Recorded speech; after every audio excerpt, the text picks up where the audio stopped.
What is your American dream? I'm from Argentina, and my American dream is everybody could have a house, food, education, healthy in my country and in every country of the world.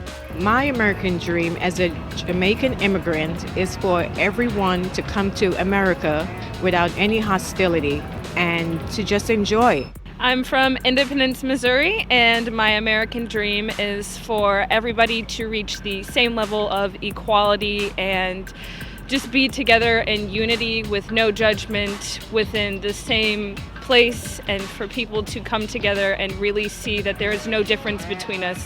I want everyone to have the same opportunities and just be together as one.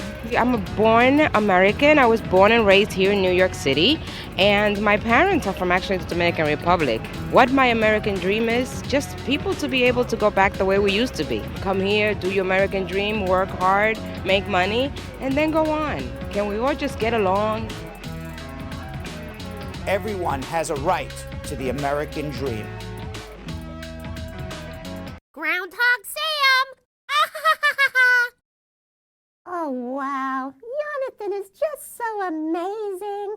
Man, there's Jonathan. He starred in A Soulful Christmas off-Broadway, and he played the Soul Train legend Don Cornelius, one of the coolest dudes ever. I just wish I could be as dope as Jonathan. And even celebrities went to the off-Broadway show, like Naomi Campbell and Mark Jacobs. That's pretty neat. I wonder if Jonathan can teach me how to do an introduction like Don Cornelius. That would be cool. I'm going to see if Jonathan's around. Oh, Jonathan, are you around? Hey, yo, let me call you back. Serious. Hi, Jonathan. Sam, what's up, boy? Oh, hello. What up?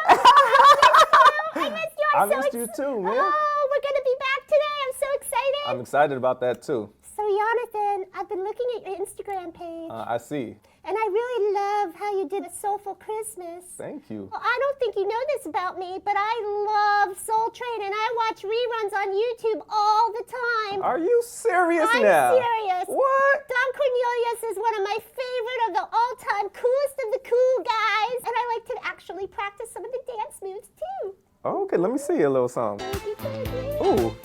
Very 70s. All right. So you ever thought of hosting? Well, you know, I do the intro of every show. You do? And I was thinking that would be really cool if you could help me channel my inner Don Cornelius so that I could do my intro in a Don Cornelius voice for the Brad Squad to kick off our second week of shows in 2019. All right, so it's not just the voice now, all right? It's also you gotta have them fly threads. I gotta hook you up with like a dashiki or something, you feel me? Okay, I understand. I know I gotta be way more fly than I'm looking right now. I mean, you good, but you know, I gotta hook you up with, and then actually the fro too, you know what I mean? I gotta hook you up with a fro. This is 1970s. You gotta be smooth with it. Oh, okay. I'm down with a fro. I would love to have a fro. All that hairspray, the gel, you know what I mean? Well, if you could help me prepare and then teach me how to do his voice, I would love it. Actually, I think I got something for you, all right? Really?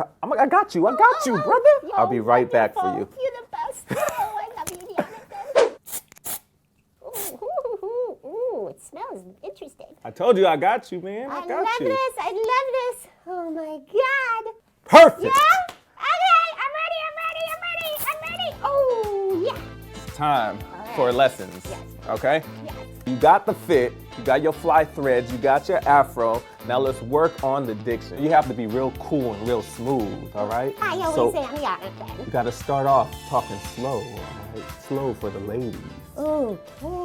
Yeah. Hello, lady. There you go. Yeah. My soul's on fire, baby. My soul's on fire, baby. Ooh. Yeah. Slow it down a bit. Yeah. Slow it down. So how you feeling, Groundhog Sam? I'm feeling smooth and soulful. Yeah, you looking it too, baby. Oh, thank you, baby. All right, and don't forget, whenever you end, you always have to say, we wish you And we wish you love, peace, and soul. love, peace, and soul. That's what I'm talking about. I think I got Now you gotta make me proud. I will, Jonathan, I will. I really appreciate this. This has been a dream of mine. Well, I'm happy to fulfill it, brother. Now do your thing, all right, smooth cat? Thank you, Jonathan. I got you, baby. I told you I got you. Okay, I could do this. I'm gonna make Jonathan proud. I could do this. Oh, hello, everybody! Welcome back to the second week of Bradshaw Live in 2019. Jonathan just gave me a lesson on how to channel my inner Dawn Cornelius. Without further ado, introducing Bradshaw Live, starring Brad Bernstein and Belgium Kim and Jonathan Yo-Yo Elyse.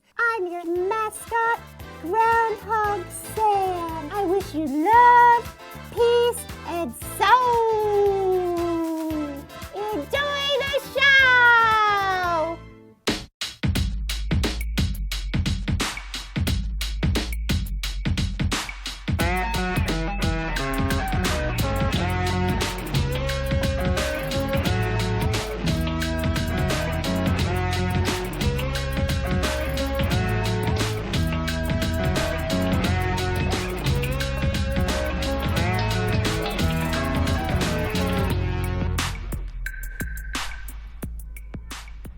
All right, welcome everybody. January 22nd. Gotta get my scarf on right, my jacket on right. And I missed everybody. Welcome, Belgium Kim and Jonathan Yo-Yo Elyse. Missed you too. I want you to know that was hilarious. You and Sam. Groundhog Sam. He caught me while I was here. You know? That was really funny. I said, when did you do this? And he says, don't worry when I did that. Right? And Belgium Kim, how are you doing? New hairdo. Slightly new hair. New yeah. hair. Slightly new hair. But I said Looking it when good. I saw you earlier. You said, no, everything's the same. No, but now live on, No, live it isn't. on No, our it show, isn't. you would actually It admit it. isn't. Now you No, it admit is to the it. same. You asked me, did you get another haircut? The answer was, no, I did not get another haircut. I threw some gel in my hair that allowed it to realize its curly potential. Okay, Getting that so let me ethnic take curl. you from the guy perspective. Yeah. Okay, from the man perspective who has no hair. Right. The only thing a man could do is to his hair is get a haircut. Okay, that's So fair. when I say did you get a haircut, I meant did you change your hair? You have to understand man speak. I'm Belgium. sorry. You didn't translate it. You have to understand man speak. So in man speak, I just said, boy, your hair looks a little different today. And in fact, it is, Brad. Yes. In man speak back, it absolutely is. Okay, wonderful. And Jonathan, you are not, you're a little under the weather. I am. I got food You poisoning. got food poisoning. Yeah. Oh. and Don't you, the worst. did you check to see if it was like a B or C rated restaurant? I didn't. I was drunk when I went. Was this takeout? It was Empanada Mama. You're calling them out. Yeah, Empanada Mama. Wow. Yeah, by Delancey. Great. Oh, Are you for Absolutely. sure it was Empanada Mama? I'm very sure it was. They're nasty ass. So then I heard ever since the government Jonathan. shut down. Yeah. 'cause Jonathan. Look, my whole body is aching right now. Jonathan. I heard with the government shutdown, they're not really, FDA isn't really inspecting meat. Is this true? what? I don't know anything That's about what everybody's been saying on my IG because I was sick. and it was I like- don't know whether the FDA. I have been out of the country for the last week, so Right. I have no idea. We all can't be you know, as you all can't fancy. be as fancy as Brad in his scarf. Right, right. Well- because I came in and Jonathan says, "Hey, can I get that scarf?" Right. And I so go, you don't want that scar. You And don't I said, wait a second. I said, I got to get the scarf back at the end of the show. You're sick. And he goes, yeah, I ate something. I said, how do we know that? He goes, well, it's Empanada Mama. I said, but how do we know that? We know I don't that. I don't want you to touch my scarf and then I have to put it back on my body and then But I you get did. I come down with Empanada Mama too. You know, I don't come down with a We all case know of Empanada Mama. None of us want Empanada Mama. Thank you, Lavon, for being on my side. Lavon D. Tucker said I was just mansplained. Thank you. Yes, that's exactly what just happened. That is exactly what happened. Mansplaining had to happen. So, what did you do on this extended hiatus, Jonathan? I did brunch and And simple Empanada stuff. Mama. And Empanada Empanada Mama. Mama. Yeah. At Belgium Camp, besides Did you meet Jonathan for brunch at any of I these? did not. No, you did I did, not. and I will never again. No, not the places he eats for sure. No. And what did you do on this extended hiatus? I was pretty chill. I went to the movies. Uh-huh. Saw a disappointing movie. Disappointing Which movie. one? Glass. Yeah, not as disappointing as Epidata Baba. No, not nearly Not as nearly as disappointing. disappointing as I Epidata left and I Baba. was okay again. Yes, okay, very good, very good. All right, well, we got to say hello to some people. Yes. Yes, we do. We do. So let's say hello. Caston Redwood saying hello. Mia Monak. Is it Montauk? I can't read anymore. She did say that you were looking sharp. As an empanada. Well, I'm sharp as an empanada don't wanna right be now. like that. Thank you very hopefully not much. that sharp. Christy Consali, how are you? Tamika Nelson, squad up. Marge Higgs, Dionne Watson. Let's see if anybody has anything interesting to say here other than hello. Lisa Bling Rose, hello. Uncle Brad, squad up and running. Was We Lisa are. Bling Rose the originator of Uncle Brad? That has kind of caught on a little Did bit. she? Because she calls me Uncle Brad all the time. It's kind of like, I don't know why I become Uncle Brad. Yeah, when we've all clearly established it's Zaddy Brad. Yeah, well, yeah. Nobody's Only really. concerned people. You know, everybody has. everybody can I was call him actually very Zaddy. happy going through my show without a nickname. You know, I was actually very proud. I'd walk around and go, you realize I'm the only one who doesn't have a nickname? You know, Belgian Kid, Yo-Yo, Jilly Bean. That's you true. know, And this makes sense you because know, you're the one who kind of gives I everybody, give everybody their a mixed nickname. nicknames. Right. Jenny from the Cubicle. Yeah. Right. Julie and the TriCaster guy. We have 2 new team members that have no nicknames We're gonna yet. get them. It's got to be I organic. haven't been hanging around them enough. I'll get them. And I was actually very proud I had no nickname. Yeah. And now I'm seeing like everyone's starting to say, "Hey, Uncle Brad." Yeah, but It sounds like Mr. Rogers a little bit, you know? I don't know. A little Mr. Rogers-ish. like a dirty Mr. Rogers. Yeah, like I feel like that- Mr. Rogers was dirty already, I don't know. deep down I don't inside. know. Tom Hanks is coming out and playing him. But I did Really? hear yeah, that. but I don't know, you Is he know, still alive? I don't know anything about Mr. Did he die? Rogers. Other than he was a really creepy dude that I watched. No, when I was wasn't he five like years in the old. military or I something? don't He had know. like He was. tats like He all was. over. Was he and had stuff. tattoos or anything? Yeah, but you like would You have wouldn't never know known. under the sweater. Tanisha McNabb, Rich Kid C. Let's see. Lolitha Platt, how are you? Dionne Watson, Cordella Douglas says, squad up, Brad, Kim, Jonathan, Tamika, Jeff, Carol, Wendy, Patrona, Barbara, Velma, Beverly, Lisa, and Sam. Yes. That's listed it. Yeah. That is definitely listed it. Jessica Levy. Jessica Levy! Jessica Hey. Levy says, squad up, Lisa Bling. And who else we got here? Carol Anderson, the Tiger, wanted to know if you had something going on with Sam. I think we mentioned that already, right? Yeah, Right. absolutely Yeah, not. absolutely I not. was teaching him how to get the ladies Yeah. with the voice. And does it work, by the way? Does it? Yeah. Like when you're in the bar, do you like go deeper No. and no, slower? No, I think it's corny. It's corny. Yeah. Levon D. Tucker and Tonette Sobless Robinson. I hear some new Brad squatters You in see some there. Carrie Ann Where? Wallace Glenn. Rob J. Roberts. I don't know. I see all the old ones. Mad Dog Chilius. Yeah. Mad Dog Chilius. I've seen his name before. Ja Love on YouTube. Yeah. Arlene Lucis I've seen. Maclot90 says hi. Not sure if I've seen Maclot90 before. And June Underwood, good afternoon. And Carol Anderson, the Tigress 2 Anderson. Keep saying, hey, Leonardo DiCaprio, without the O. Leonardo DiCaprio says, hello, everybody. We miss There it you is. and miss the show. Keem says, YouTube hardly notify me when you guys go live on YouTube. Wah, wah. What? Thank God I was online. Yeah, what? Yeah. What guan over there? Just make sure you're clicking that little bell. Belgian Right. Kim. Yeah. Can you explain Absolutely. to Keem Yeah. how so he doesn't have to cry anymore? I never want him to cry. Okay, tell him Yeah. or her. It Yeah. could be a her. I don't know. Yeah. How they will be notified by YouTube. Of course. Keem, it's so simple because you're subscribed to our channel, hopefully, shortly. So you're going to hit that subscribe button. And then once that turns gray, there's a little tiny little bell right next to it. It looks like a little bell. Make sure to hit bell. it and you'll get notified every single time we go live. So in other words, if you hit the bell, The bell. the bell, The bell. it would notify you. You got to Little hit the bell. hit the bell. Yeah. Little bell. Little bell. Now, Don Cornelius, can you explain to Keem in your low, throbbing voice? I don't know what you would Not call throbbing. it. It's not Please a throbbing not voice. throbbing. If I don't throw up in the middle Yeah, of okay. it. It's Don Cornelius. I might throb a You little. just hit that bell. Now, baby, just hit that bell. When you hit that bell, you'll get notified. It's like such the dichotomy. Noreen Shazad, how are you? And Yulette Wilson, Nira J, looking forward to the show. So am I. You know, it's very funny because she says looking forward to the show. I said, I'm looking forward to what's going to come out of our mouths next. Right. We have no idea. We never know. Right? Literally. This is by far the best produced unscripted immigration comedy hour anywhere in the world. By far. By far. Facts. Ola Waratumi Fawamini. Did I get that right?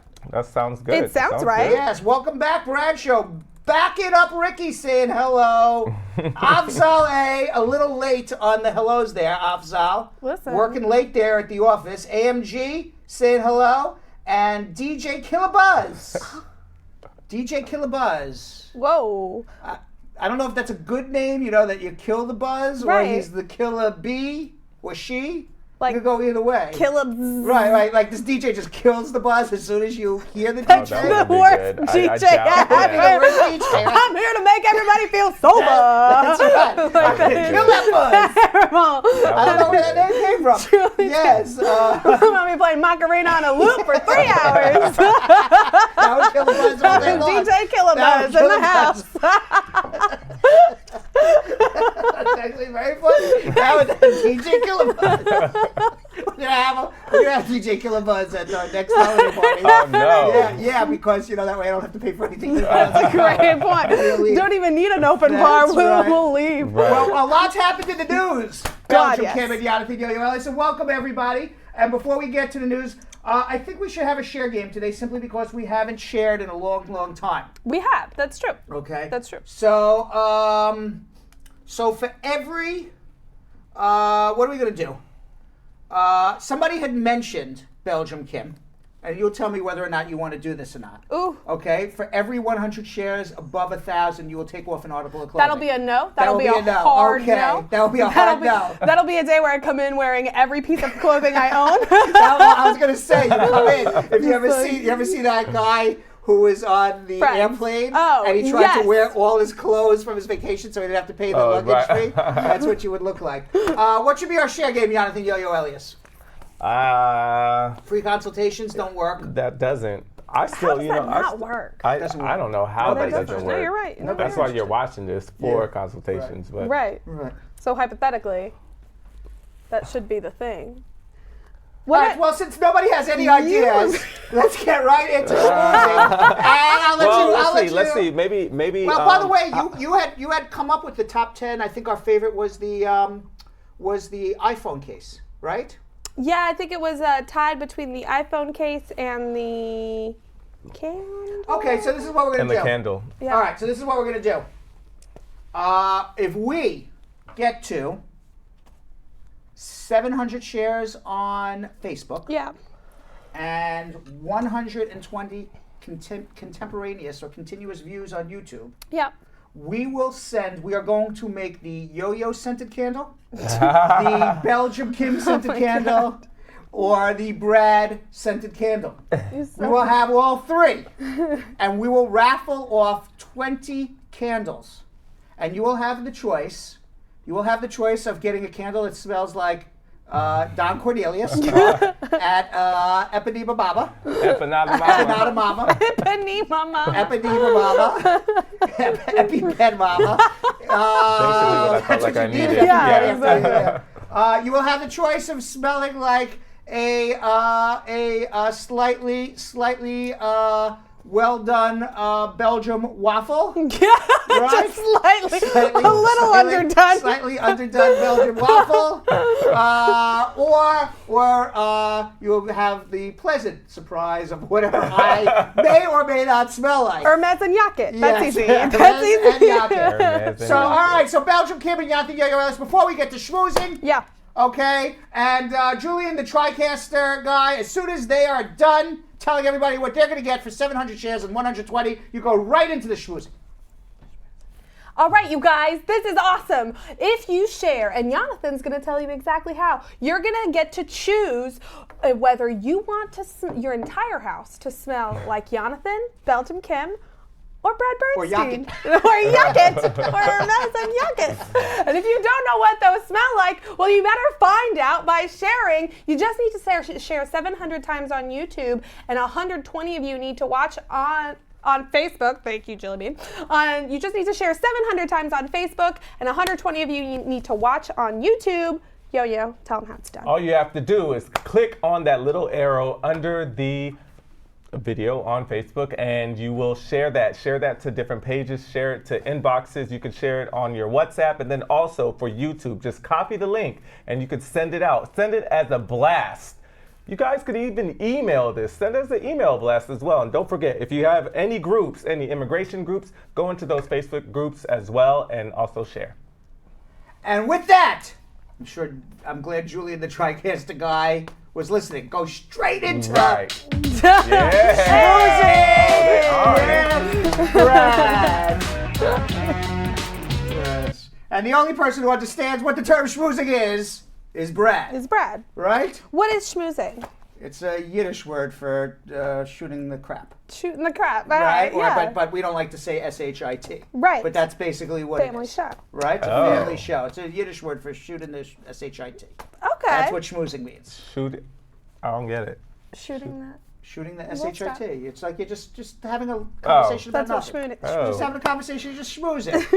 I can't explain Definitely what it didn't know means. that. Yeah, so any Now event, you know. Senate leaders said they have reached a deal that offers a possible path to reopening the government. On Thursday, the Senate will vote on two separate bills that would bring an immediate end to the partial government shutdown, one backed by President Trump that includes $5.7 billion for the border wall, and another that would simply extend funding for shuttered agencies through February 8th. I believe that the first one will not pass. Right. But the second one that will provide at least a paycheck through February 8th will pass. The plan is a compromise between Mitch McConnell and Chuck Schumer, and therefore the Republicans will vote on the $5.7 billion wall. They will get less than 60 votes. Right. It will fail. Then they will vote again on just funding the government without a wall through February 8th. That will pass. We'll have government services for 2 weeks until this all happens all over again. Exactly. But at least the poor people who work for the government, who have been our government civil servants, who have been working without a paycheck, with a smile. I went through TSA twice in the last week. Yeah. They were still working with a smile. Wow. I thanked them for their services. I Yeah. actually thanked them as I was taking my sneakers off and handed it to the guy, and he was yelling at me to take my laptop out, and I wasn't working fast enough to get my laptop out. I said to him, thank you for working without a paycheck. I really appreciate it. Wow. Even though I was getting yelled at nevertheless. Right. Well, Right. take your laptop out, Right, Brad. You so- know the deal. Yes. Take the goddamn laptop out and move along. Act like you've been flying. Right. That's right. Oh, this just in, by the way, the company that came up with the scented Joe Biden candle has now come up with 3 new scents. The Jonathan Yo-Yo Elias scented candle, the Belgium Kim scented candle, or the Yakit infused Hermes candle. You can get all 3 just by sharing on your Facebook page to people in your friends group and other groups that you may be part of or on people's timelines. If we get to 700 shares and 120 people watching, that candle company will be sending at least 20 of those candles out. We will pick out of the machine tomorrow Yeah. on Hump Day. On Hump Day. Meanwhile, You one of the reasons why this border wall is not going to pass. Yeah. Okay. One of the multiple reasons. Well, the number one reason is it's a waste of money. Right. Okay. Number 2, if anybody, and Trump says it's going to stop people from coming illegally, it's not. People are going to find ways to enter the United States no matter what. Okay. Number 2, Trump came out with, it's going to stop drug flow. We're going to stop half of the drugs that come in the United States come across that border. All right. I wish Donald Trump was to watch El Chapo's criminal case that's going on right now. You're aware of who El Chapo is. Yeah. Right, yep. Okay, so El Chapo is the notorious drug kingpin in Mexico. And if you watched any part of this trial, I haven't watched any of it, but I have read about it, they have come up with every ingenious way to smuggle drugs into the United States.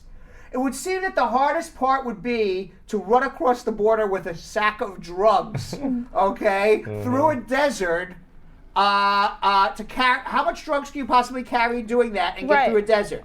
It's much easier to smuggle it through cars, trucks, mules, and all sorts of other ingenious ways of doing it. So when Donald Trump says we build a world to stop drugs, that's a farce. Yes. When Right. Donald Trump says we have a crisis at the border, that is also a farce. Yes. As a matter of fact, I have a graph here. I wonder if we have the graph to put up. And the graph here is that the largest number of migrants that were caught crossing the border was in the year 2000. At Bill Clinton's last year, 1.6 million migrants were captured crossing the border. Wow. As of 2018, the Crazy. number is under 400,000. Wow. That means, Whoa. look at that, the number of border crossings was at its peak in 2000 prior to the September 11th attacks on the World Trade Center. And since then, they have gone down dramatically. Dramatically. Number one, illegal border crossings are at one of their all-time lowest numbers. Right. Not highest numbers. So that is fallacy number one by Donald Trump. Right. Fallacy 1A was the drugs. Go watch the El Chapo trial. You're right. Here's fallacy 1C. Right. Or number 3, if we were keeping track. Right. Right.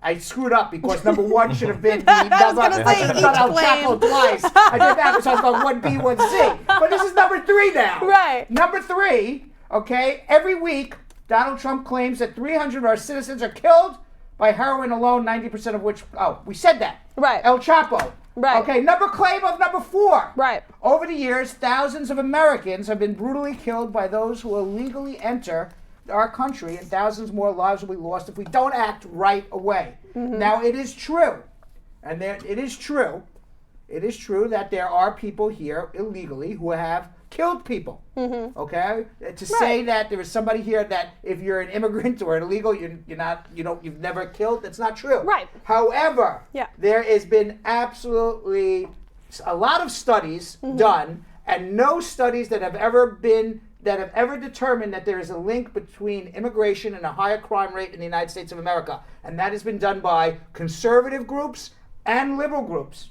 Texas, which has the longest border with Mexico and one of the largest populations of undocumented immigrants in any state, keeps track of immigration-related crime. And in Texas, they found that the rate of crime among undocumented immigrants was much lower than among native-born Americans. So here's the crime rate for native-born Americans for homicides, for people who actually kill.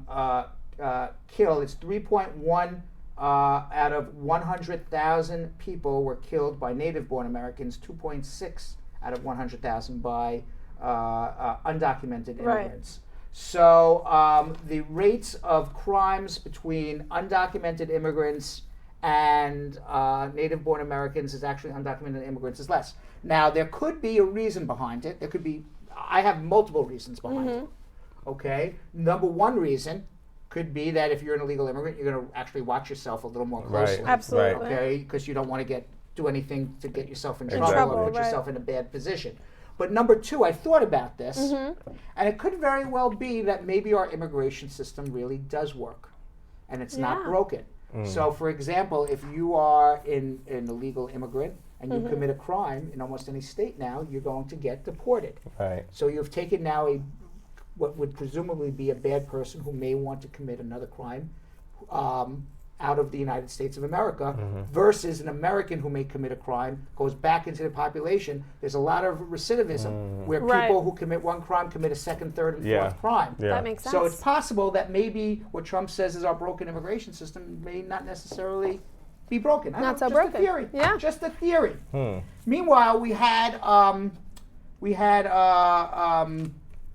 a gentleman on our show about 9 months ago. He goes through the desert and puts Enrique Morones, who puts water out for people for people who may die of thirst or starvation from trying to cross the border and getting caught in the desert, which is why El Chapo didn't send his people to die in the desert because he wants his drugs to actually reach the Right. cities. Yeah. Which is why drugs are not coming illegally across the border. They're being smuggled in by many other things. So that's why a wall is going to be absolutely useless. 4 aid volunteers facing prison time have been charged with crimes for leaving water bottles in the desert to help save people.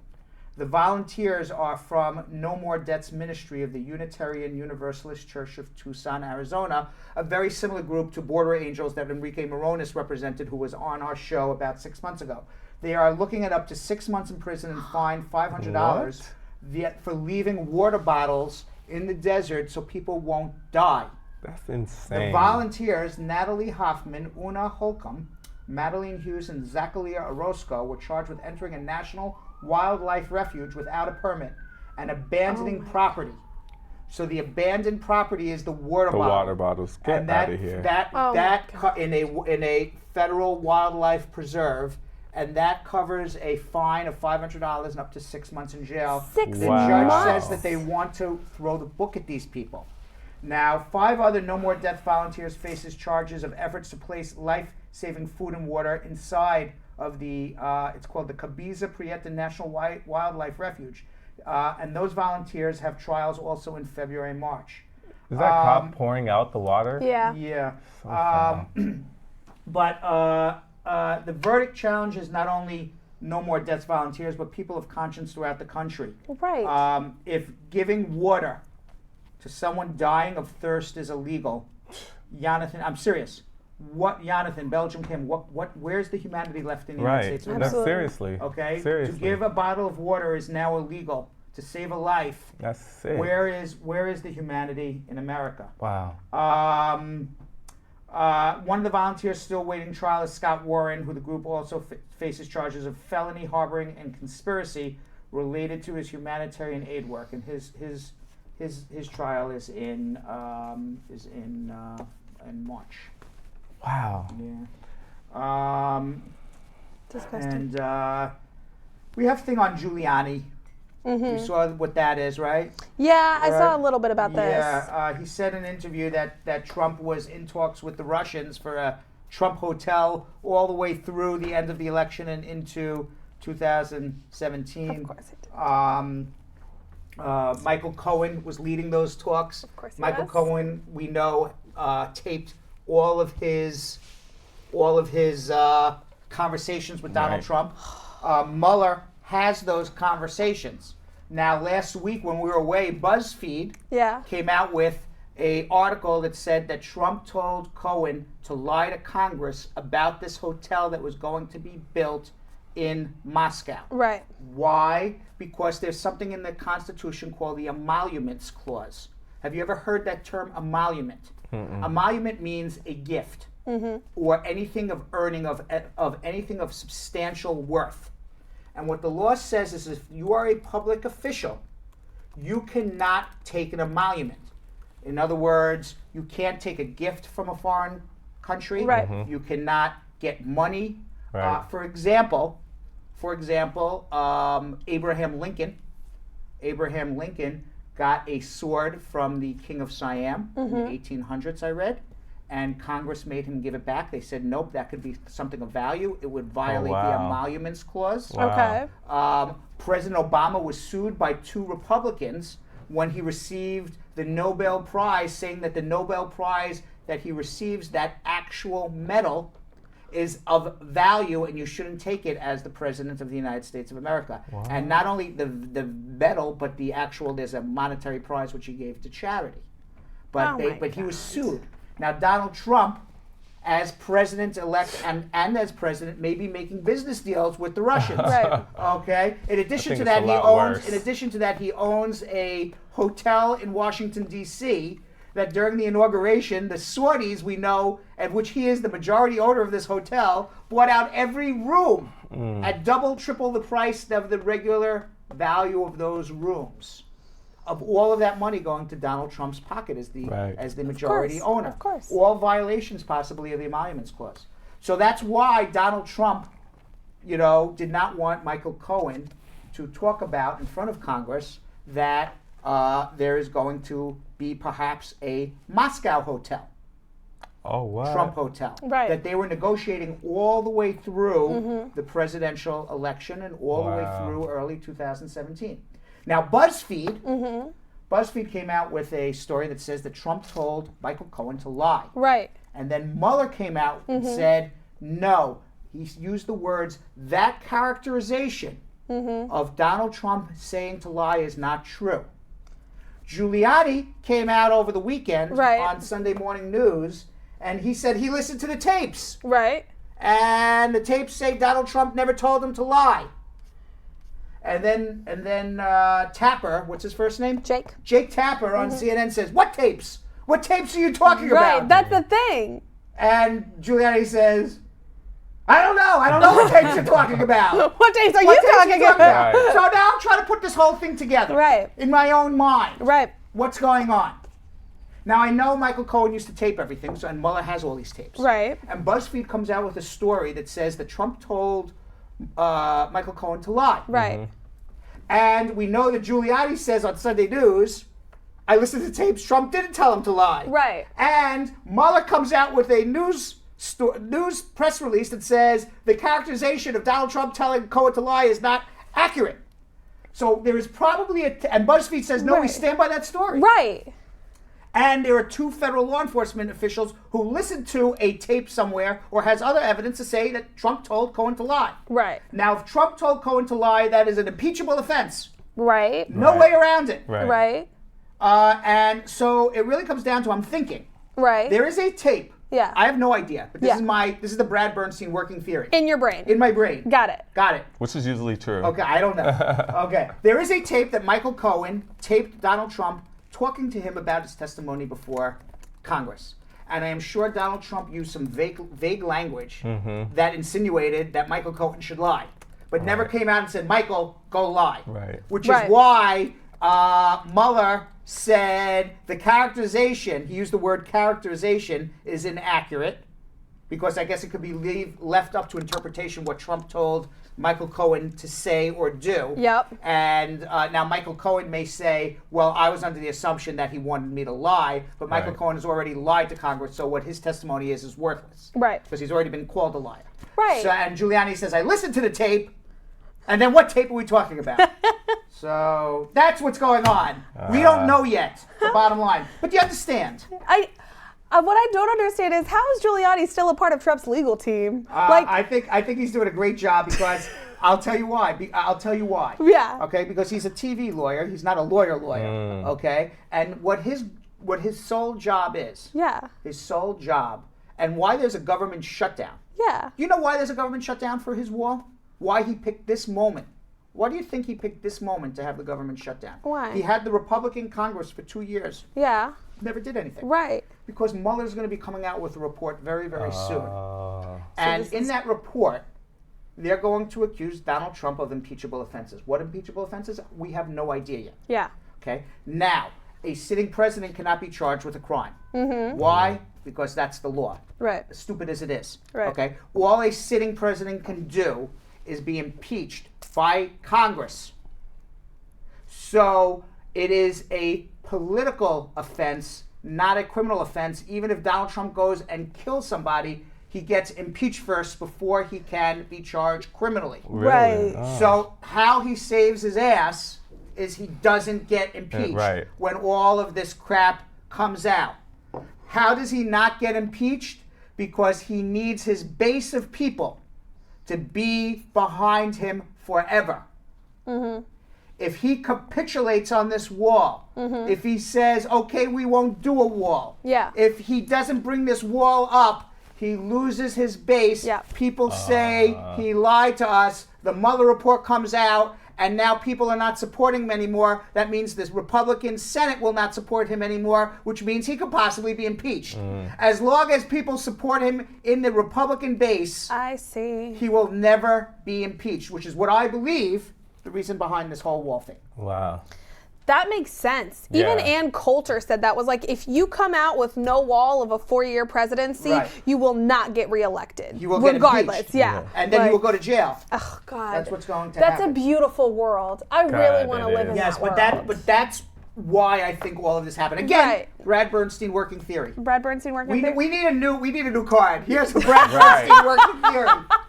Okay, and with that, Belgium Kim, it is 6:30. We haven't gotten to one freaking immigration question yet. Not one. So what we need to do right now is remind everybody about our scented candles and get to our immigration questions. Belgium Kim, Jonathan Yo-Yo Elyse, tell them what they win for 700 shares and 120 consecutive views on YouTube. Y'all, this is so easy. You're gonna hit that share button, okay, on Facebook, my Facebook crew. You're gonna hit that share button until you see 700 shares come up on your screen. And the way that you're gonna do that is you're gonna share it onto your timeline, onto friends' timelines, and into groups that you're a member of. And on YouTube, you're gonna copy that link and you're gonna blast it out to everyone you know. Because once we get to 120 viewers on YouTube, this is what you can win. You can win scented candles. Scented candles. Jonathan, raise your arms up and maybe they'll take a whiff. No, I take don't. a whiff. Do you want that whiff? Right here. Or, Belgium Kim, raise your hands up. You want that whiff? I do not. Scented Or candles. you want Yakin infused Hermes? Oh, look at that. Waft it. Gucci. Waft it. Waft it. There. Okay, what are those whiffs? The scented candle. 700 shares. 700 shares. 700 120 shares. views on YouTube. You guys can do this. Where are we at right now? This is gonna come as a truly shocking moment. 0 shares. But they're not loving the candle Nobody idea. wants a candle. 68 shares, Brad. That's so sad. 68 shares. So Y'all don't want sad. to smell like us? We don't even need you to smell like us. We just want your house to smell like us. Tamika Nelson says, we don't want no scented candles, Brad. Nobody wants it. It's a parrot. Maybe they do. It's a parrot. Guys, I thought they would come want on. the scented candle. I thought so too. Don't make me do a harsh pep talk, because I will harsh pep talk the Brad I thought squad right Tamika now. Nelson would want to smell me every night she comes home. Yeah, Denisha That's at Denisha. least. Denisha, at least, right? Denisha. Jeff Bosey would love to light a candle next to him and his wife that smells like yo-yo. So me. Right? Yes. Right. That's how they get sexy time get that going. Sexy time going. Do I smell Jonathan Yo-Yo Elyse? Oh my God, Every it's time. time you light my candle, a deep voice comes on. It's the very white Jonathan Yo-Yo Elyse. I mean, you never know, And right? smooth jazz starts Yes. playing. All right. And well, who's the gentleman who wanted to take you out to dinner in Donald. Donald? No, Yeah. David Gabriel would wanted to want take me to would City have Island. Belgium How about the Kim one in sent, right? Florida? Isn't it Donald? That's Donald. Yeah, we haven't seen him back. Well, I saw him in the comments when we were singing last week. He said, "Wow, Kim, I didn't realize you could sing." When did we And I sing was last like, week? "No." I don't remember singing. What did we do? We sang multiple. We sang so many things. Yeah, we still It going to do was the music Bradshaw Live musical. the entire episode. The Have we entire talked episode. about We're this? gonna do that, musical Jonathan. episode. Full episode of singing. I'm down. No, We're gonna but do it. that's as you soon as we sing, figure too. out how to do it. But we're going to do it. All right, with that, we don't know how to do a full unscripted musical for 2 That hours. would be hilarious. It has to we're be, not- wait, an unscripted music. Unscripted musical. We got to figure out how to do that. In the meantime, I'm going to be answering your immigration questions. It's something we call getting answers to your immigration questions. Call right now, 1-800-529-5465. Let's go to Dan in Sacramento, California. Dan. Hello. Hey, Dan. How are you? Hey, Brad. How you guys doing? Good. What's up? Brad, firstly, I'm not seeing you guys. I'm calling on the phone. I'm in Okay. my car. I'm calling on the phone. Okay. So whatever gestures you make, don't worry. I can't see you, but I'm with you guys. I greet Jojo, Jonathan, and Belgium Kim. I greet you guys. You are awesome. Thank you. Dan, where are you from? I hear an African accent, right? Where are you from in Yeah. Africa? Yeah, I'm from Nigeria. From Nigeria. All right. What's going on, Dan? What can I do to help? Yeah, okay. Please, you be patient with me a little bit. I just got my 2 years conditional green card. Right. Yeah, it's been a very bitter experience with the American lady I'm married to. She and her daughter treats me worse than a slave. Okay. It's a long story, Brad.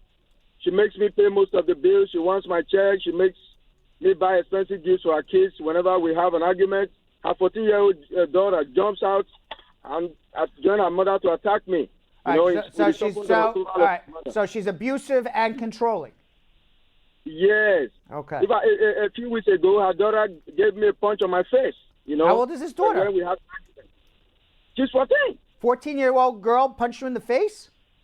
Yes, she did. Yes. All right. She has done worse than that before. Her mother said, "This America, nobody cares about respect." I said, "No. I see people every day. I see how kids respect their elders." All right, you guys sound like oil and water. It doesn't sound like a pleasant situation for you. Now you have your 2-year green card, right? Yes, I just got it, Brad. Okay, so what you can do, there's no law that says you have to stay in an unhappy marriage. All right, so as long as you have proof that it was a real marriage and you were living with your wife after you got your conditional green card, whether it was for 2 weeks, 2 months, 2 years, whatever it is, and you have proof of it, nobody says you have to stay in an unhappy marriage. You could leave the marriage, get a divorce, and prove it was a real marriage when it's time to remove the conditions. Okay? Yeah, problem. What's the problem? Yeah, the problem now, she has even been threatening me that she's going to call immigration and lie to them that I used that for green card at this. All right, well, she can call all she wants. Okay? If you have proof, she can call all she wants.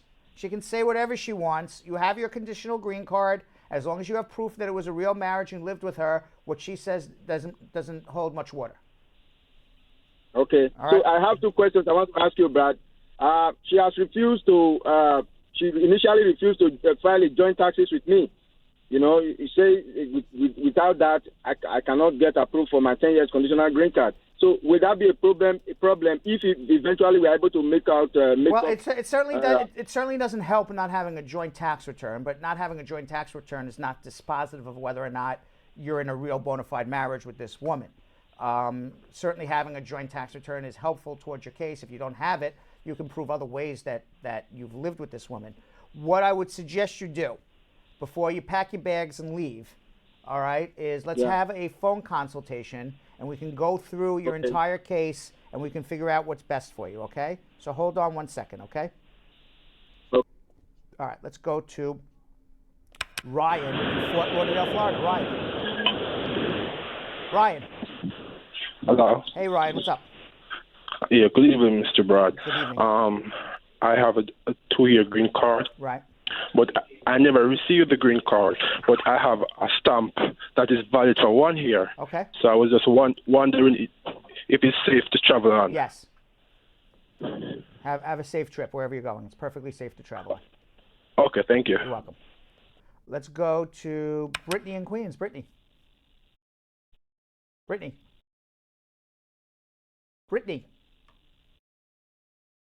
Hello? Hi, Brittany. Hello, yes, good afternoon, Brad. I'm calling to hear your review on my case with immigration. Go ahead. First, I've done my interview last Thursday, January 17th, where the interview, it went well, but one thing had me back, and that was my medical examination. The officer told me that it was expired.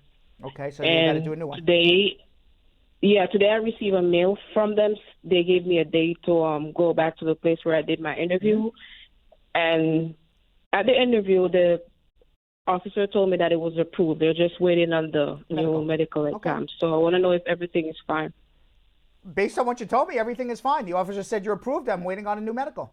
So it sounds like everything is okay. So go bring the medical, go get it and get your green card. Okay, and I was married for more than 2 years, so is it possible for 10 years? You're going to get a 10-year, correct. You'll be done after this. Okay, and the process won't be long, right, once I submit this new medical? I hope not. It should be approved in the next 30 to 90 days, we hope. All right, thank you so much. Right, good luck.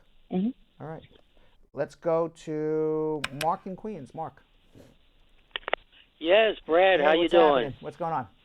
Yes, we're going on an interview for a marriage-based petition next week. Right. My wife and I were concerned that she overstayed. I'm a U.S. citizen. She came on what type of visa? Visitor's visa? She came on a visitor's visa. Then she shouldn't be worried. If you overstay on your visitor's visa and you're in a bona fide marriage with a U.S. citizen spouse and you can prove it's a bona fide marriage, that is not a bar to being turned down for a green card, and she will get a green card. Okay. So don't worry. All right. Thanks so much, You're welcome. Brad. Okay. Let's go to Sam in Austin, Texas. Sam. Sam. Hello? Hey, what's up? Yeah, hi. Actually, Brad, my situation is a little different. I am a green card holder, and I applied for my citizenship about 8 months back. Right. And I have got my fingerprinting done, biometrics done, and I'm waiting for my citizenship interview. And an unfortunate incident happened like a month back that me and my wife, we had some issues, and she called on the cops, and I have been charged with the family violence for misdemeanor. And I'm, I don't know, like, when is my citizenship interview, and, I've hired a lawyer. What's going on with the case? Are you and your wife okay now? Are you still at odds with each other? What's going on? Yeah, so right now, my wife has filed for the divorce, but she said that she doesn't want anything wrong for me or anything. Okay, well, so she might be. Well, two things. Number one, if you're found guilty of domestic violence, you would get deported, even as a misdemeanor. So you have to be very careful about this. And number two, the fact that you got arrested for a domestic violence incident may even if the case is dismissed, may prevent you from becoming a citizen because you got to show good moral character, depending on what the underlying facts are. So you have a valid concern and a valid issue. Hold on one second. I think you would need to have a consultation with us. Hold on. All right. Let's go to let's see who's waiting a while. Akasa in Chattanooga, Tennessee. Akash in Chattanooga, Tennessee. Yes, sir. How are you? Doing good, sir. How about you, Mr. Bird? Good. What's going on? First thing, I have been on a visitor visa, and my I-94 has been expired on February 2016. Right. And I have a girlfriend. She wants to marry me, and I also love with her. Whoops. We lost Akash. What happened to Akash? He came on a religious visa. Mm-hmm. He has a girlfriend who wants to marry him. But he's in love with her. Yeah. And that was it. And then that was it. I was sensing a but coming. Yes. Right? And then he got cut off. Yeah. What happened to Akash? What happened to Akash? I was getting right to the but. Click. There was a crux. I don't know what happened to him. What's the crux?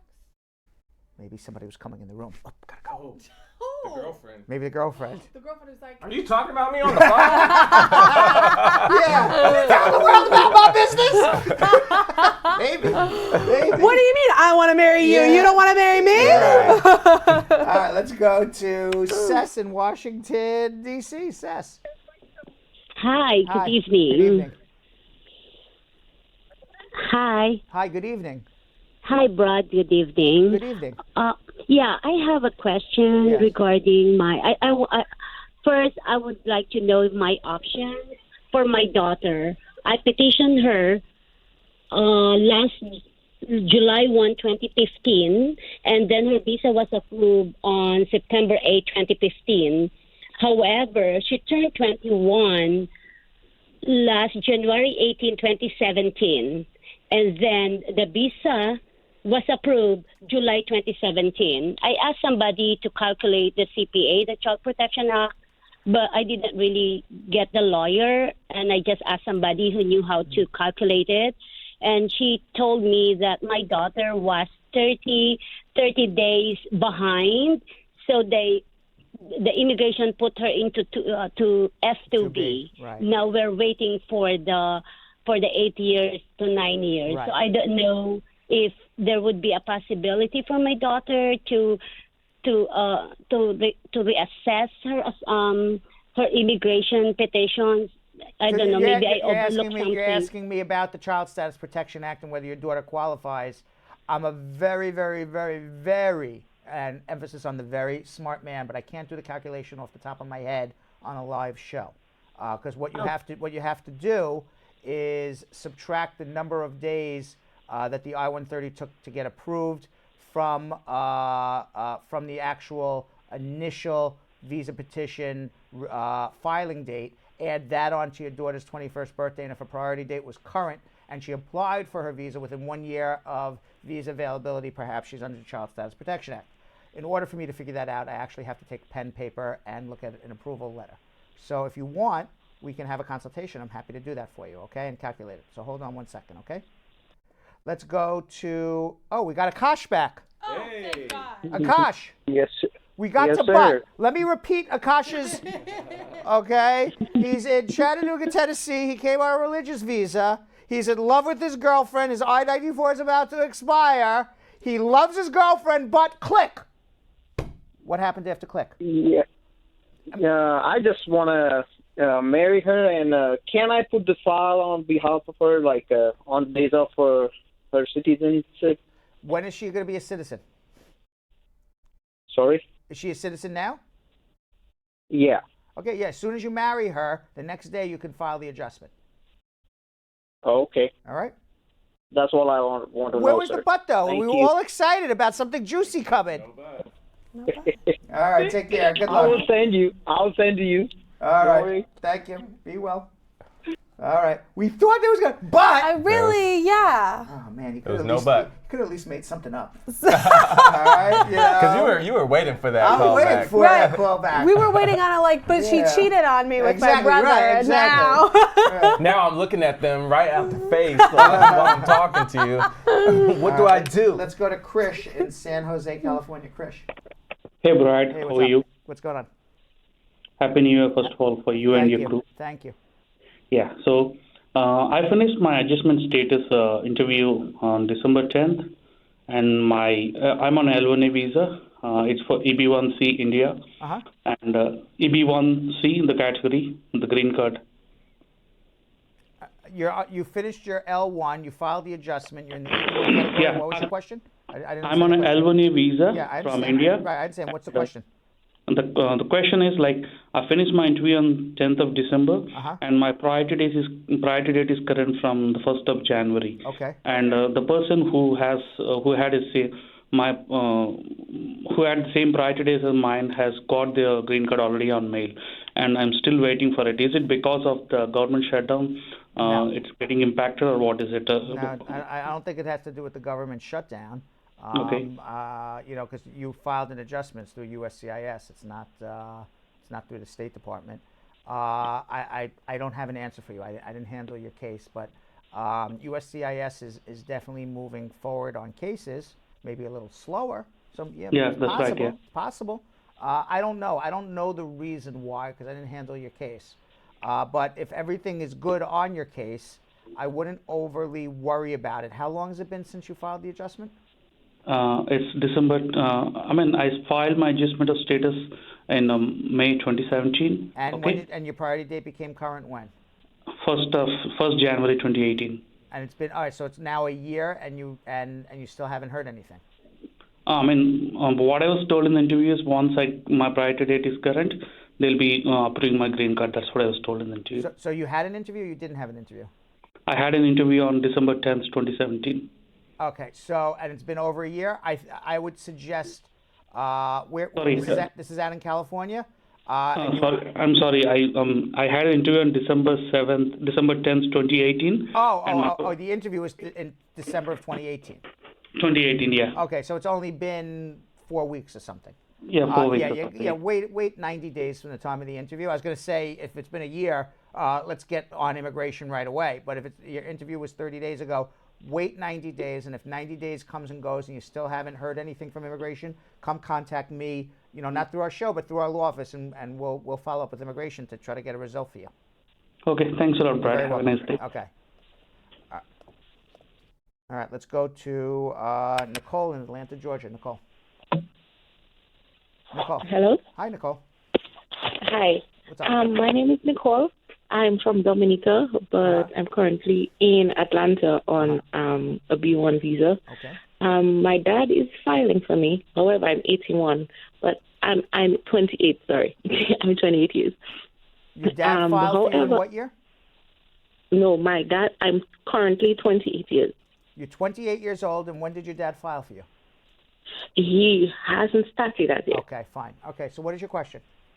Okay, I read online somewhere that if I was 18 on February 2001 or after, then it will make the case easier for me. And also, I want to start school, so I don't know if I should apply for a student visa while he's filing, or he should start filing first before I do that, or what should I do? All right. First of all, what you read was the Child Citizenship Act. That has nothing to do with you.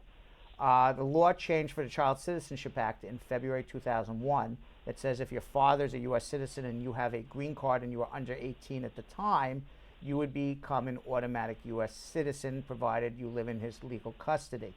That's probably what you were reading. That has nothing to do with you because you don't have a green card, so you don't fall under the Child Citizenship Act. You need a green card. Now, if your dad files for your green card right now, you will not be able to get a student visa because a student visa has a non-immigrant intent, meaning that my intention is to go back home when I'm done. And you can't show that you're going to go back home when you're done if your dad's already filed for you. So you got to do it in the proper order. If you want to stay here and go to school, get a student visa. After you get the student visa, wait 90 days and then call me, and then we can talk about what to do next. Okay, cool. All Thank right? you. You're welcome. All right, let's go to Clarence in Greenville, South Carolina.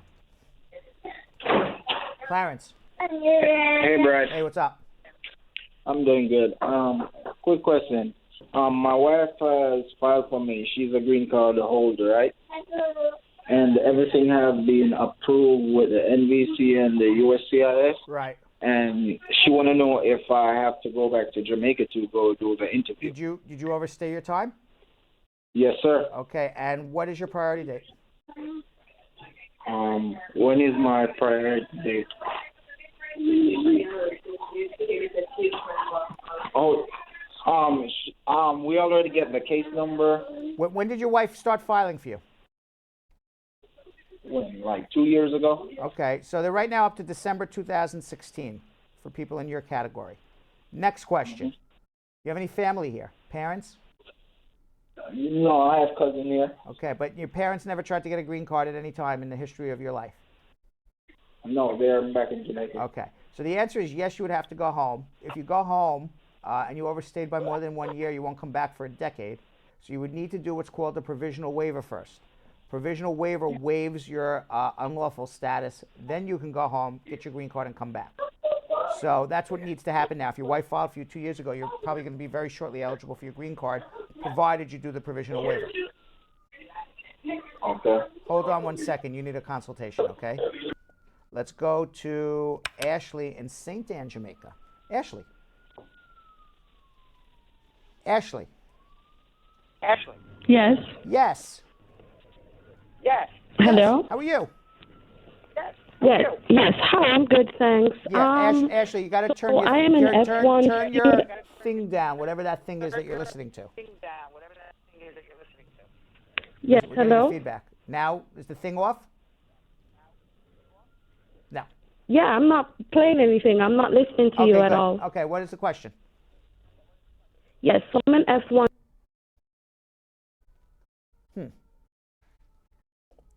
Yeah. Okay. Hold on. All right. Let's go to Kerry in Lake Charles, Louisiana. Kerry. Hey, Brad. Hi. How are you? I'm good. What's going on? I'm calling to ask a question for a friend.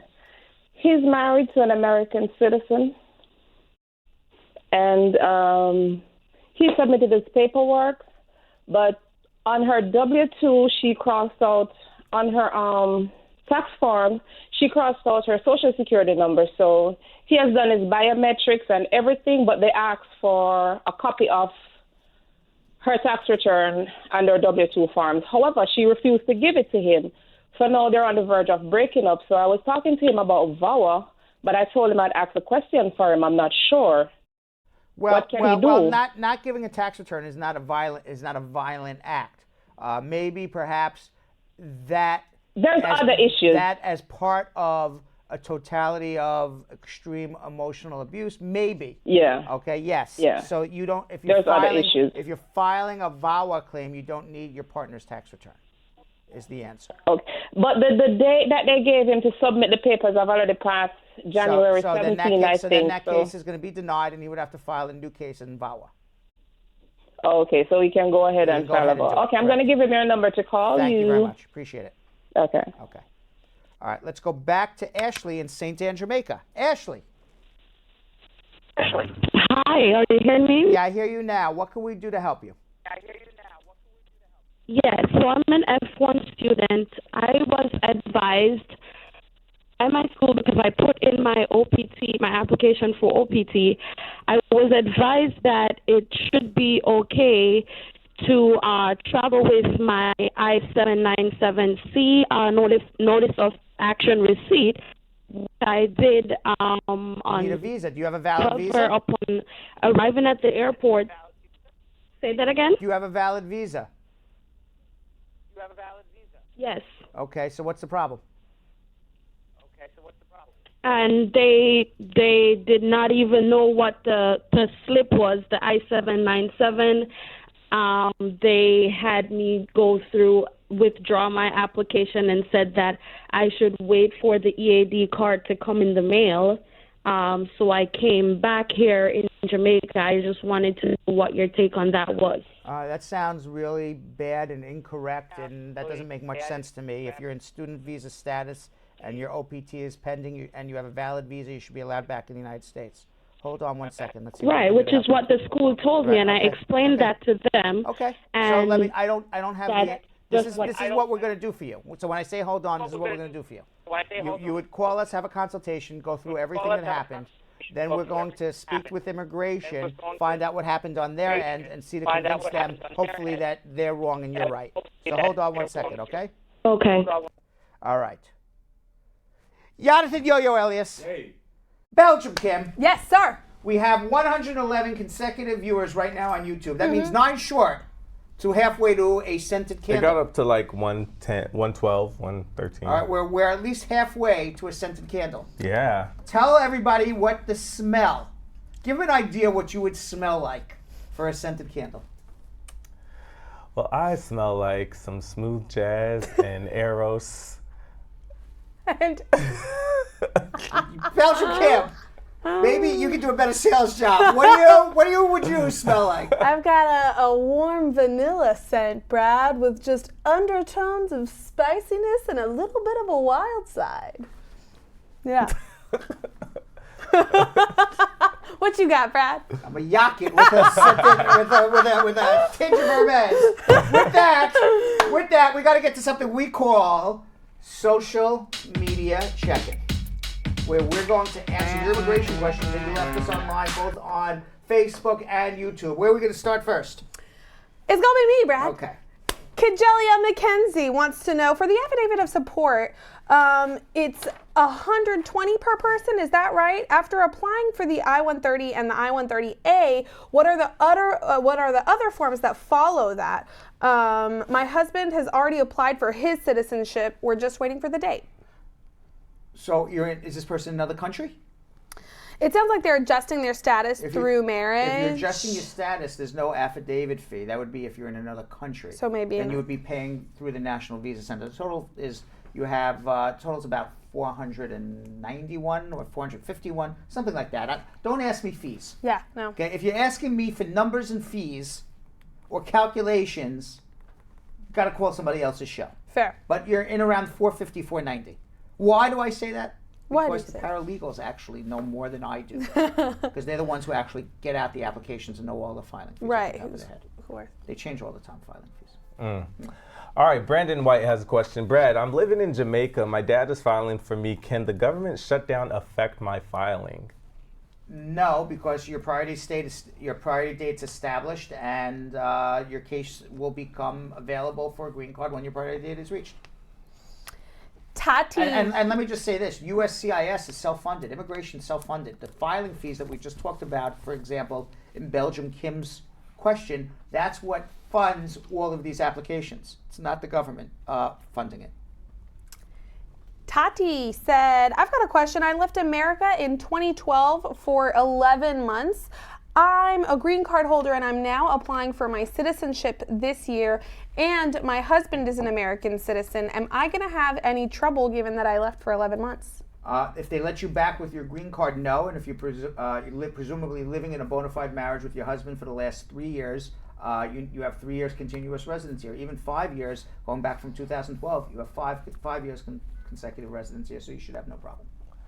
Okay, Leon has a question. Driving with an expired driver's license and getting pulled over, paid the court fees, priority date is current. Will this affect me from getting my green card? It shouldn't. I mean, you still have, it's not a deportable offense or inadmissible offense, but you still have to prove good moral character. Is it bad moral character to drive with an expired license? You know, I don't know if you know him who did it or didn't know it. If you continuously did it, if it was a one-time offense, I wouldn't worry much about it, but you still got to admit the offense.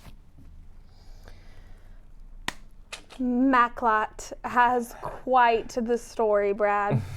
So basically what happened is me and my wife got into a really long argument, at which point we decided that we were both going to send an email to withdraw our IR1, CR1 petition in anger. The moment in anger, they were like, we're typing this email out and we're sending it, we're never going to be together, right? Right, both of them together. Both have intermittent, some sort of angry issues. Right, they're both on their devices, both on the side by edge. side, and they're like, that's it. Both on the edge. Of glory. Yes. No, not of glory. Yes, I've heard this story before. Right. The moment we pushed the send button, you decided you were in love with each other. We both cried and we regretted it within 5 minutes. We're just like sobbing at the computer now. So we came to our senses. I realized it was my fault more than hers. Always a good sense to come to. What I've learned is it's always the man's It's always fault. the man's fault. All right, Jonathan? Yeah. Even when it's not your fault, it's your fault. It's absolutely because your the man always reacts incorrectly. And I'm telling you, I know this from my own personal experience. Oh, great. Okay, I know this from my own personal experience. She may start off wrong, right, but you will always end up wrong. The woman triggers something like, what the hell? And then you freak out. And then you're wrong. And now you have to apologize. Then you have to apologize. I don't know. When nobody ever gets the underlying reason why you were freaked out in the first place, right? I don't know if I'm mature enough to admit that yet. Right, but that's true, right? But is that true or not true, Jonathan? Maybe. I don't know. Maybe. Jonathan's still stuck in relationships trying to prove he's right.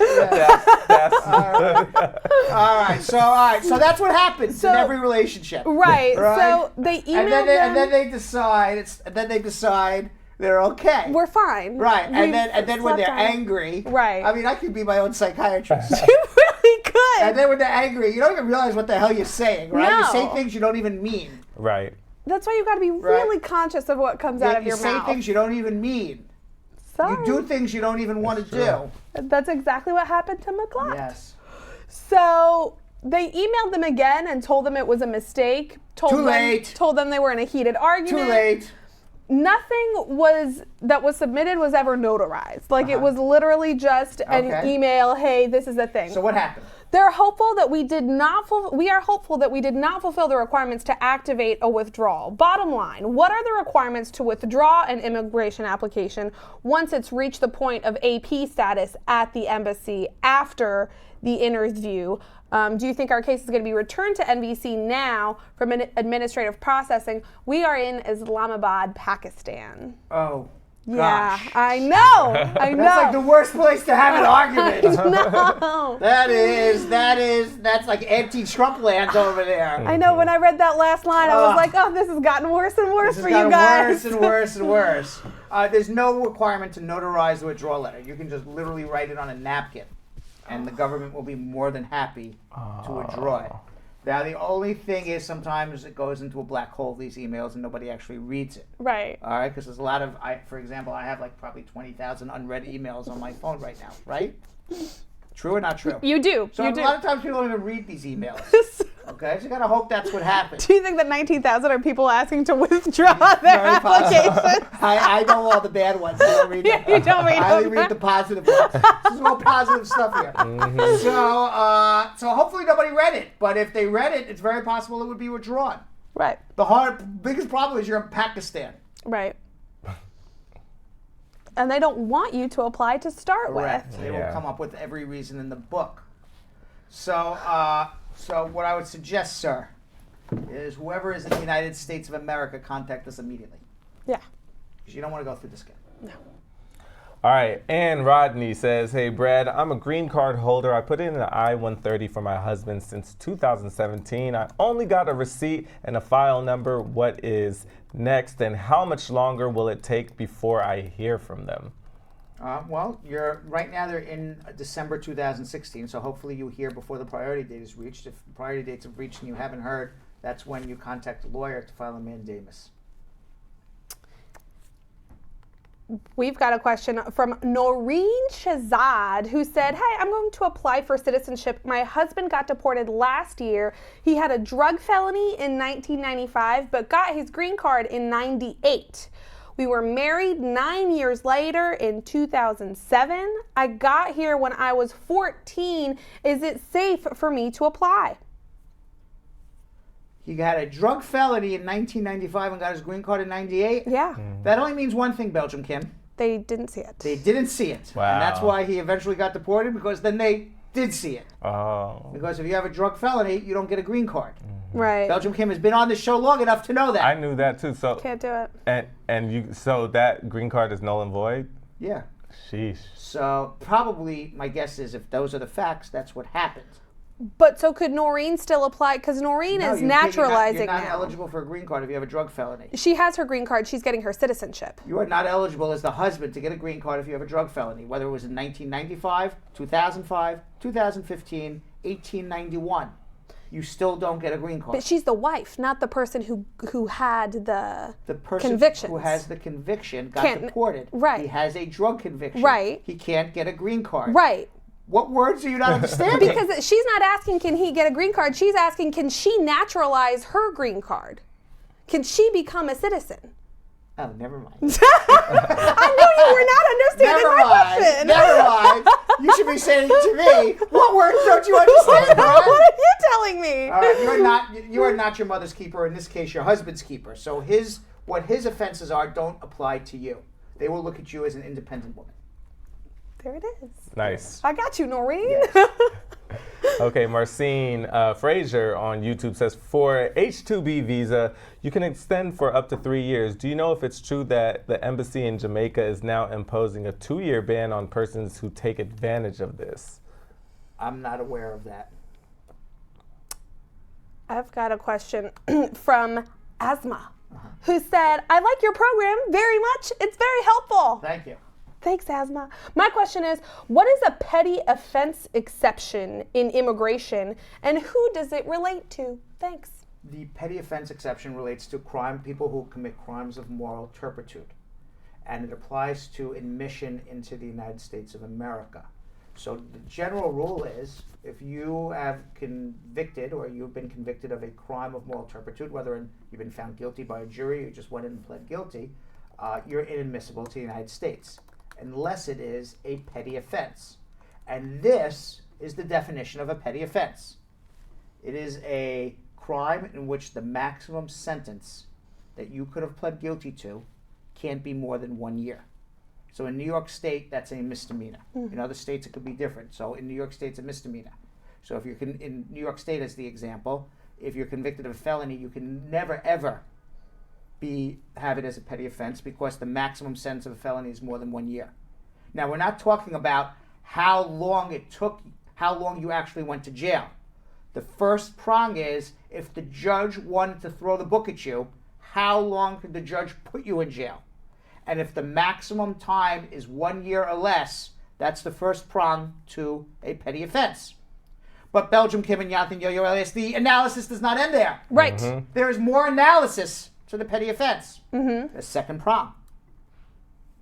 Are you listening? What is the second prong? I'm looking at you. I'm telling some really everybody's interesting stuff. going crazy about Muhammad's questions. Yeah, we're going to ask Muhammad's question next. We'll ask him next. We're going to ask Muhammad's question next. Let me finish the prongs. Yeah, we're on our second prong. So first prong is the maximum sentence is not more than 1 year, which in New York State is a misdemeanor. Second prong is you didn't actually go to jail for more than 180 days. So if the maximum sentence was 1 year or less and you spent less than 180 days in jail or no jail time, you are allowed one petty offense. That is the definition of a petty offense. You would still be found admissible to the United States, but for your crime of moral turpitude. Muhammad's question. Muhammad's question. All right, Muhammad, I got you. All right, so my question is, I have an Ethiopian wife, and I'm from Somalia, so I left in Ethiopia with my three-year-old daughter, and I'm a green card holder. I would like to bring them here. So what should he do? Why was that like the question of the year? Because he really, really misses them, and everybody else was on his side of making sure that his question is answered. How did Muhammad get his green card? Because he could obviously file a visa petition for his wife and 3-year-old, but it's going to be 2.5 years of waiting. Right. But if Muhammad got a green card in a category that allows his wife and child to follow to join, and he was married at the time that he got his green card, then maybe it's a different story. Maybe it's only a few months. What's so funny, Belgium Ken? Tell me. Tiny Daria said, Gomo, you have to buy us a Kimmy Wild candle when your wife comes. Right. That's right. Everybody's really cheering for Muhammad and his wife. He says, he's really lonely and he needs them, and they've been separated for 3 years. So, it makes sense. We want you guys to be together. We do. Just Kalimi. Yeah. Just a Kalimi. I saw you. I knew you were going to do that one. Says, even if Zaddy Brad answers your question, your family ain't coming tonight. Just Kalimi. That's cool. Pour some water. Pour some water on Muhammad's hot question. Cold water right on Muhammad. Give Muhammad some aloe for that sick burn Jessica Kalimi just gave him. Woo, that was savage, Jessica Kalimi. Christine Bennett. Yeah. Just a savage. Saying, Muhammad, if you missed your wife, why'd you go to Brad 3 years ago? Yeah, because people don't know about Brad. Woof, you guys are savage tonight. Well, I would like to know how Muhammad got his green card. Yeah, legitimately, absolutely. Right. Teddy Tiger. Mo, hurry up, answer that question. Donna's like, can you just call the show, Muhammad? Yeah, just call the show. If you're here, call the show, Muhammad. 1-800-529. While we wait. 5465. He came with his mom. So he came. 1 second. If he came with his mom and he was married, he couldn't have come with his mom as a married man. Muhammad needs to be quiet now. What if he... Muhammad needs to call Brad. Yeah. Because what if he's been here for a lot longer, went to Ethiopia, married his wife, and then came back here? Then he's going to wait the 2.5 years. Right. Muhammad's got to start the filing process. But another 2.5 years. Muhammad, please tell me you've started something. Please. Yeah, just call. I think you should call. Yeah. Yes. What else you got? Oh, it's on me. I've gotten all flummoxed by this. Yes. By this thing. Well, you're flummoxed. I'm flummoxed. Yes. We've got a question from, I can go. Yeah? It's James. It's James Thank Campbell. you, it is James. Hi, Brad. Which waiver do I file for a weapon conviction over 10 years ago? 601 or 601A? 601. Keem said, can a person apply for citizenship while the condition on your green card is pending if you're eligible for citizenship? Because I've been told removing the condition takes a long time. Is it 2 years and 9 months to start the naturalization process? Yes, you can do it. It's 2 years, 9 months, and 3 days from the time you got your conditional green card. All right, Honeybee 350 on YouTube. By the way, Lisa Bling Rose says Muhammad should get a scented candle because he came with his mom. Boy, they're really ripping Muhammad apart here. Yeah, and they're tough. You guys keep giving out these scented candles. They are tough. They give out the scented candles, but nobody wants to win them for free. Not sharing for them. Nobody wants to win the scented candle for these free. Scents. Yeah. Sweet scents. Mm-hmm. All right, Honeybee 350 on YouTube says, my friend filed for his citizenship July of last year and did his biometric already. How long do you think it'll take for an interview date? It's 12 to 24 months these days. And we've got one from Leonardo DiCaprio, who said, I finally got my passport back from immigration. I always think it's about to... I'm always thinking it's Leonardo DiCaprio. It was really hard to stop myself, Brad. I had really started. 13-year-old me is crushed right now. I have a question for Leonardo DiCaprio. I'm currently in Las Vegas at a club with 20 models. 19 of them are on visas. They all have questions. How can I get all of them a green card? How can I get them all here at one time? DiCaprio. But that would be Leonardo DiCaprio. Right, that would Leonardo be DiCaprio. DiCaprio has a different question. Although, DiCaprio probably has some highfalutin contacts at immigration. He can get them all green cards.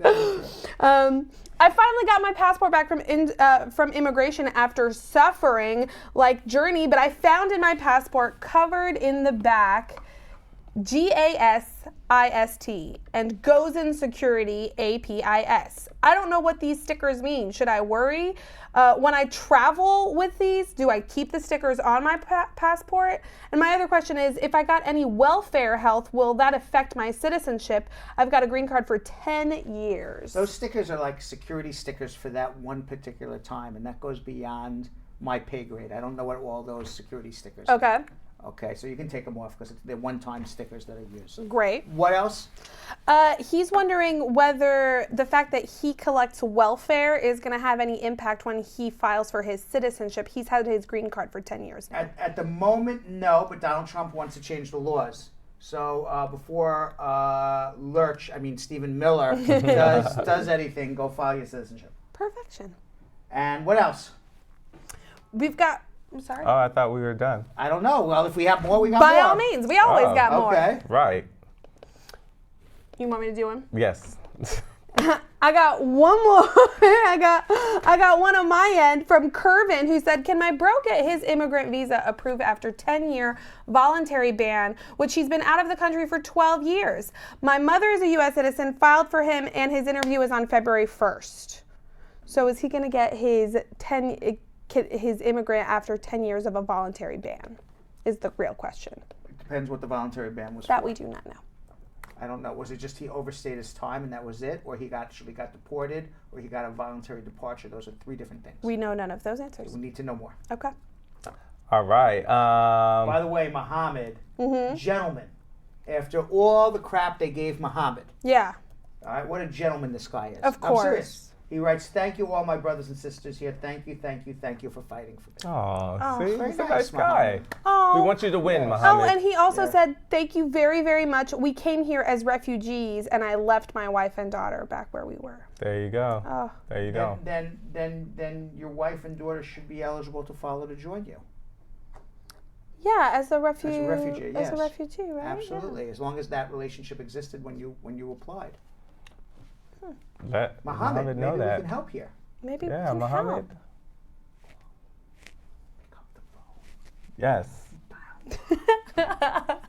Continue. All right, Javi wants to know, what's the fastest way to get your green card? What is this, fiance visa or marriage?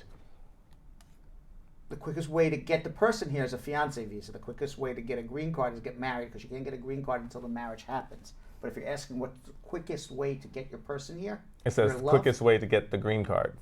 Marriage. One final question that we've got right now from Baby Voice Grant, who said, my husband is filing for me and I'm Jamaican. Since I have not signed the I-130A form at the end, should I date it?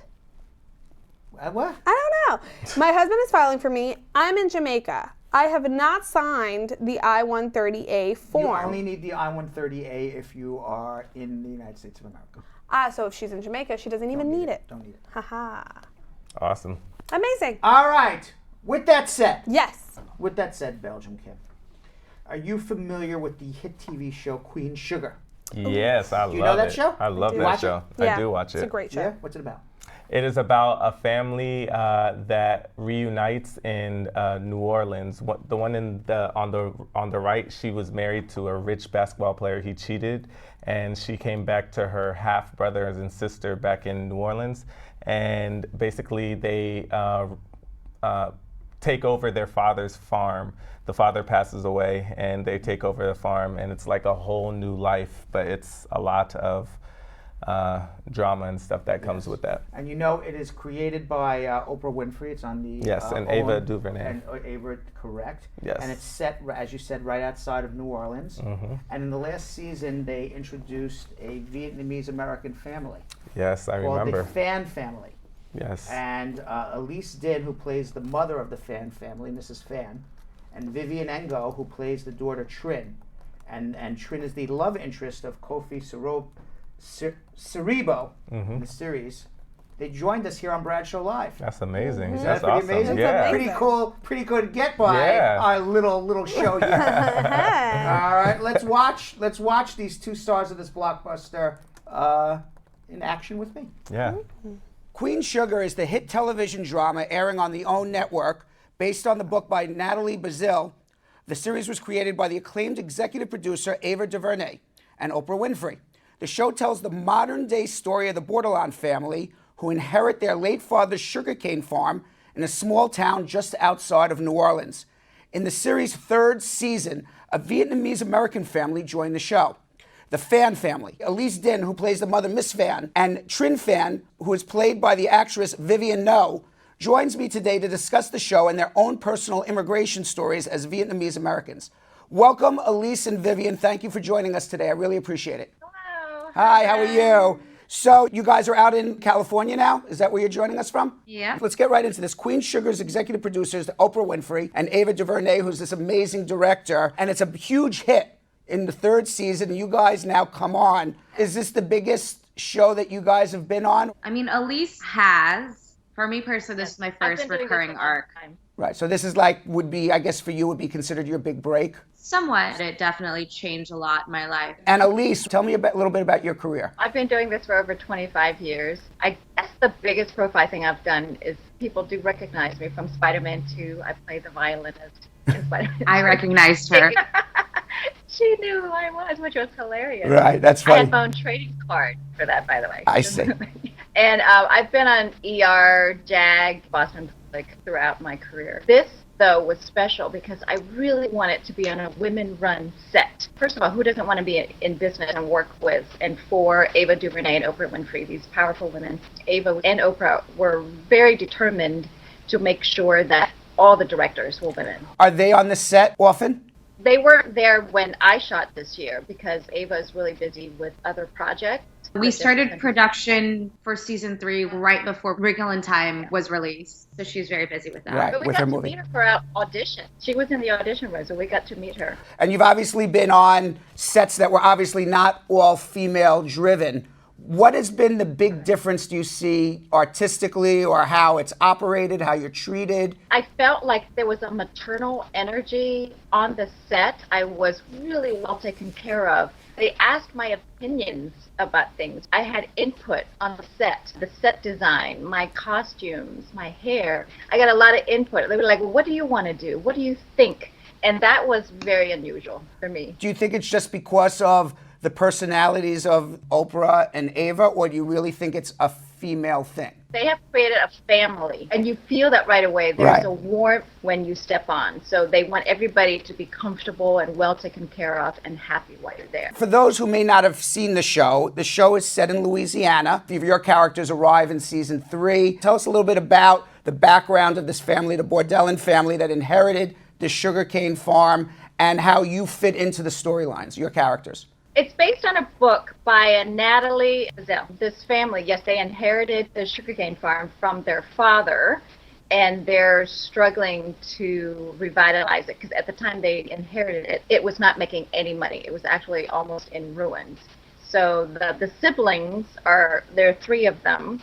It's Ralph, Angel, Charlie, and Nova. They're working to revitalize the farm. And my character is the employer of Ralph Angel because the farm isn't making any money yet, and so he's working for me. I'm trying to set him up with, You're trying to set him up with Vivien's character, who is your daughter. Yes. So now you invite him over for dinner on the show. Vivien, how did that dinner go with you and Ralph? It goes very well. We bond over making spring roll. And the funny thing is, Kofi himself has never had eaten a spring roll. I was teaching him how to do it. He didn't know what he was doing. It was just funny watching him. You strike up a romance with him.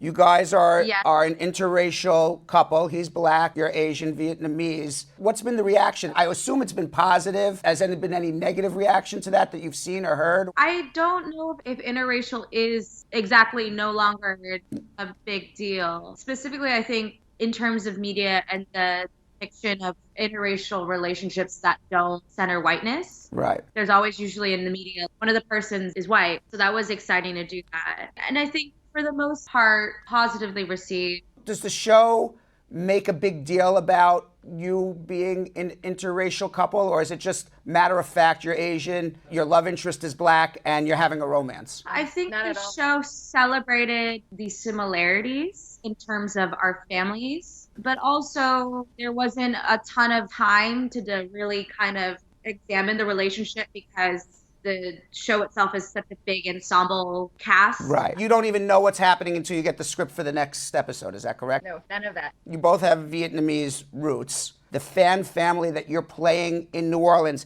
how realistic is it to what is a real Vietnamese family? Are they really depicting what is the reality, or is it kind of more of a fantasy type of situation? It's pretty realistic. My character owns a seafood processing plant. There is a real woman who's like my character, and I got to meet her, and she's awesome. Vee will back me up on this.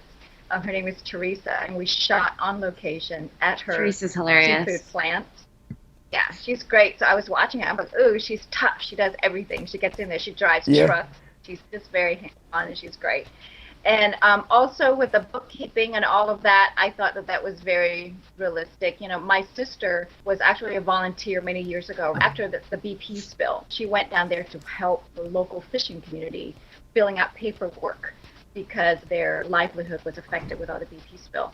So I know from her experience and what the stories we hear that, you know, that whole fishing community was very realistic. I grew up in the D.C. Oh, you did? Okay. Yeah. And you grew up in California. Is the fan family different or similar to your families growing up? For me specifically, my father's side is South Vietnamese, and my mother's side is from Hue.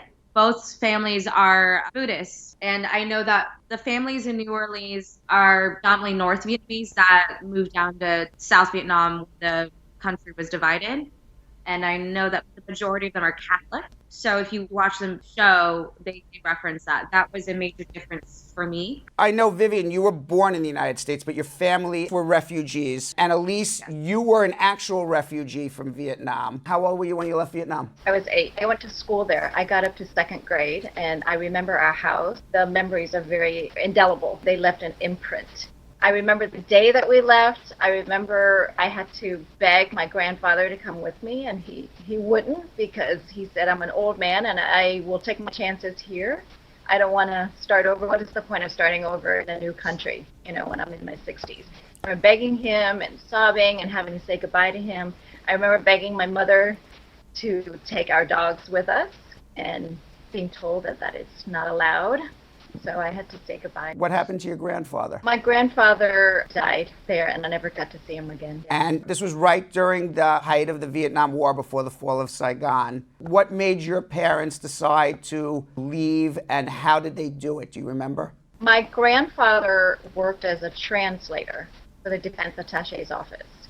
So he worked with the American Army intelligence. So when things were going bad, they offered him passage out, because if you leave anybody behind who was perceived as working or having anything to do with the Americans, then his life would have been made very uncomfortable. Right. And that's a nice way to say it. Yeah, so they offered him passage out, and at first he said no. It's a hard decision, and you only do it because you feel you have no other choice. You feel like your life and more importantly, your family's life. It's not so much their life, but your children and your grandchildren. So you do what's best for them. Do you see parallels to what's going on right now with the Central Americans coming to the border, with what you went through? Sure. Yeah, I understand that they didn't make that decision easily. It's not something, oh, you know, let's just see, let's come to America and it's going to be all fun. They're in desperate situations, and they know that if they stay behind, their lives are at risk. I believe that that's what spurred people to do these desperate things, knowing that the journey ahead is a difficult one, but you do it anyway. So, do you look at it as your parents made a desperate move to get out of Vietnam?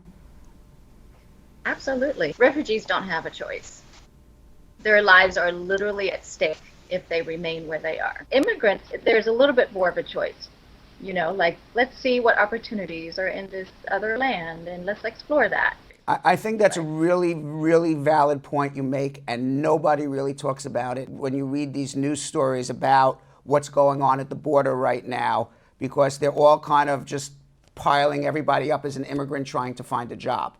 And there's no question that nobody would risk their life to go travel hundreds and hundreds of miles from Central America all the way up to a border to go sit in a jail, be separated from your family, have your kids taken away from you, if it was not a desperate situation where you were coming from, to be in a situation where America puts you in and say, I'd rather be in that situation than stay where I am, says a lot about the situation where you were. What did your parents do to escape Vietnam? We hear in the news now that people, they take the caravans. You were an ocean away. Your parents packed up, you walked out of the house, you never saw your grandfather again.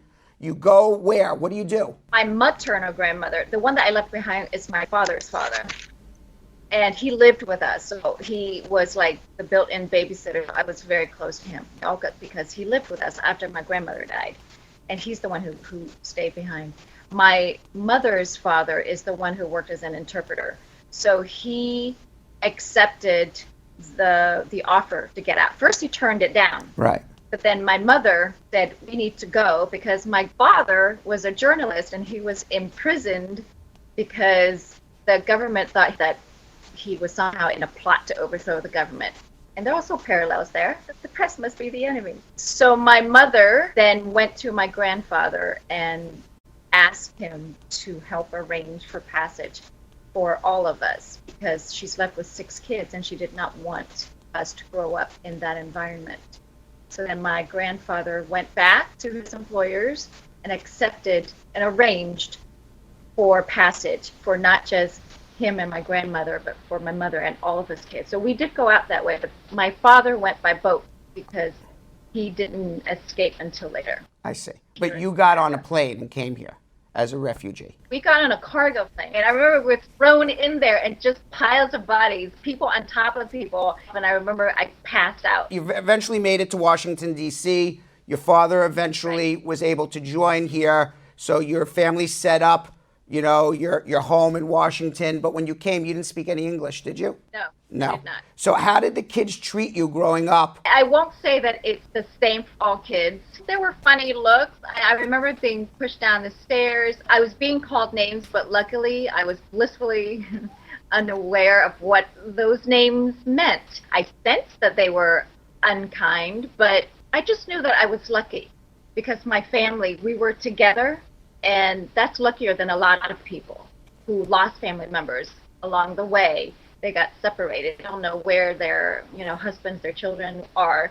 So I remember that was just a small thing to endure because it was only for 8 hours a day during school. If I went home, my family was still my sanctuary, and I still felt lucky to be here, and we are alive. So you became a citizen when you were 17 years old, and sometime after that you decided to become an actress in your 20s, and you've been a working actress for a significant amount of your life now. How often does an authentic role like Mrs. Phan that you're playing right now come, that you're playing a contemporary Vietnamese woman? I assume those roles don't come around very often. No. Not at all. I played the mom who is suffering and who is sobbing over her dead children because, we got bombed in war situations, and the peasant mom who's wailing and losing her children. And when I read this, she is just full of joy. She's just a matchmaker, and she invites Angel over to dinner, and her family is there, and she's cooking for them, and she's all about joy. And I said I was so happy to finally play a Vietnamese mother whose kids are alive, and she's laughing. You're playing during a Vietnam War movie or a Vietnam War situation, and you're playing somebody who is native to Vietnam, not an American. Correct. Not a Vietnamese-American who's done well for herself, who is resilient, who is still here and just living her best life. And how hard is it as a Vietnamese-American or even Asian-American woman to go and try out for a part where maybe the part's not a Vietnamese woman or an Asian woman, it's just a woman? You get that a lot too, I assume. Yeah, we get that a lot. When you're a person of color in this business, it's hard. And when you're a woman of color in this business, there are even fewer opportunities. A lot of times I can't even get in the door because they are certain that they want a Caucasian actress. Even when they do want an Asian actress, they want South Asian or they want East Asian, which is not the same as Southeast Asian, not Vietnamese. When you arrived on the set of Queen Sugar, you were shocked at your wardrobe. Let's just say I was Surprised. Okay. Yeah, I was like, what? This is all for me? Clothes are beautiful and vibrant, and there's a whole rack of them. So that was fun. I've also played doctors and nurses a lot. For some reason, they like Asians in those roles. So the best that I get is like a lab coat and some scrubs, you know? Right. They just throw at me and go, okay, you're good. One of your first scenes was inviting Ralph, the bordellan son, over to meet Vivien's character. And the director asked you to say something. What did the director ask you to say? And I understand you became very emotional about it. It's what she asked me to do. And this is Lauren Wolfstein, who did episode 303. It was a simple scene to walk into the scene, and the scene was already progressing without me. It started with him just walking along the dock, and I'm just supposed to enter the scene, invite him over to my house, and leave. Ralph Angel's the lead. I am not. So I'm so used to just going in, say my line, and get out. But then even after I said that, and Ralph Angel leaves the scene, I'm heading out. And Lauren says, "No, Elyse, I want you to stand there. Stand there. I want the camera to remain on you." And I'm going to get emotional again. This is so crazy. She said, "I want the camera to remain on you and give you a moment." And in that moment, I understood that all of a sudden, I got to be centered. Just a brief moment. I wasn't a marginalized person. I wasn't just a less than. She wanted me alone to remain on screen, centered, to have my own moment. And I thought that probably nobody else felt the way I did, but I felt it. And then it passed, and then I did my job. Wow. But that's what it was like. That was special for you, obviously. It was. Yeah, I can imagine. That's nice. Yeah. Now, Vivien, your love interest on the show is Ralph, who's played by Kofi Siriboe, and he's one of the hottest actors in Hollywood right now. Were you nervous, like, oh my God, my first scene, or were you like, no, I've got this? I read with him for my final callback, and going into that was nerve-wracking because Girls Trip had happened already, and that's what I had known him from. Right. But he was really sweet, and then by like the second day that we were on set together, we were just buddies. So your parents were refugees from Vietnam as well. You were born in the United States. Do you know your parents' refugee story? Can you share it with us? My father was one of the first ones in my family to arrive. They left pretty much the week of the fall. And he actually wasn't initially supposed to leave. Two of my uncles and one of my aunts paid their way onto a boat that they were going to escape by. And my father hadn't seen one of his brothers in a while, so we wrote to him and asked him to come and visit. And my dad just went to wherever they were staying, and they were kind of waiting to hear when they were supposed to leave. The night before they wound up leaving, somebody backed out, and my dad, being a very crafty man, talked his way into taking that spot. The four of them left. Their boat was actually picked up by an American ship within 24 hours. They stayed in Guam and then wound up at Camp Pendleton. I know that Elyse was probably at Camp Pendleton the same time that my family was. They just never crossed paths because it was just huge. And the four of them were sponsored by an amazing American family. They stayed with them for a couple months, then eventually kind of settled in Southern California and slowly brought my entire family over. Most of my family that came in the 80s and early 90s were refugees who escaped by boats, and then a couple of my other family did emigrate. My mother came in 1981 and she escaped by boat and was sponsored by my aunt to come over once she was in a refugee camp. By the early 90s, the whole family was here. Yeah. How was it growing up as first-generation Vietnamese in the neighborhood in California? Did you feel like a minority? Did you feel like an American? I grew up in Orange County, which is pretty much the largest Vietnamese community outside of the country itself. There are, I believe, close to 200,000 Vietnamese Americans residing in Orange County. By the time I was born, there was already a thriving Vietnamese community. The Little Saigon is huge, lots of Vietnamese businesses. So I had a very interesting experience of growing in a very sheltered bubble of people that may not look like me, because a lot of people don't think I look Vietnamese, but a lot of people that did look like my family and my parents. And that was amazing. Growing up where there was a Thet festival every year that I could go to, being able to really grow up around my people was amazing. Certain parts of Orange County I felt at home in, but then if I went to the very, very affluent areas of Orange County that are very rich and white, that's where I would feel like a minority. There's a lot of Asian Americans in Southern California, but because of media and the lack of representation and that, there's always that underlying thing in your subconscious that you are a minority. You are so surrounded by people. Right. It wasn't until I left and went to Minneapolis for college that I really was aware. You didn't see a lot of Vietnamese people on television growing up, and now you are a featured role as a Vietnamese woman on a hit show.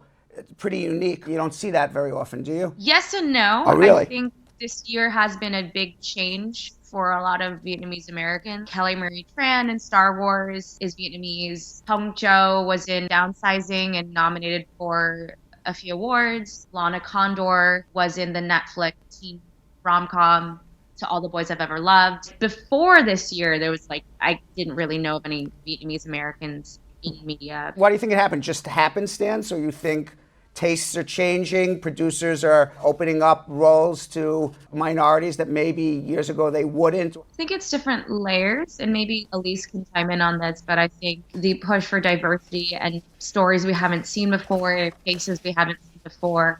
There are some Vietnamese people that came to the States prior to the 70s because of the war conflict, but the majority of our community, our stories start in the mid-70s with the arrival of the refugees. And I think a lot of us, like the 1.5ers and second generation, a lot of us are coming of age, and we're no longer trying to just survive and assimilate to American culture, that a lot more of the younger generation are choosing to do things that are a little risky and be artists. Although Elyse was already there paving the way. Donald Trump recently is changing the way that the United States is dealing with Vietnamese refugees. In the past, the United States has not been deporting them back to Vietnam, but now they're changing their policies. I know you both feel very strongly about what's going on. If you'd like to comment about it as well. It was a case of them coming here at a very young age, and whoever was their caretaker did not register for them to be citizens, but they were not illegal because of their refugee status. Decades later, they are law-abiding, wonderful citizens with families. I know this is happening to Vietnamese Americans and then also some Hmong and Cambodian Americans. It's happening with almost every group. People who committed crimes 10, 20, 30 years ago. The U.S. government either knew about it or didn't know about it, didn't want to investigate it. They should have known but didn't. They served time in jail. Immigration never came and got them. They went back out. They bought homes, started families, have children, jobs, businesses. And now 20, 30 years later, the government's saying, okay, now you get out of the country.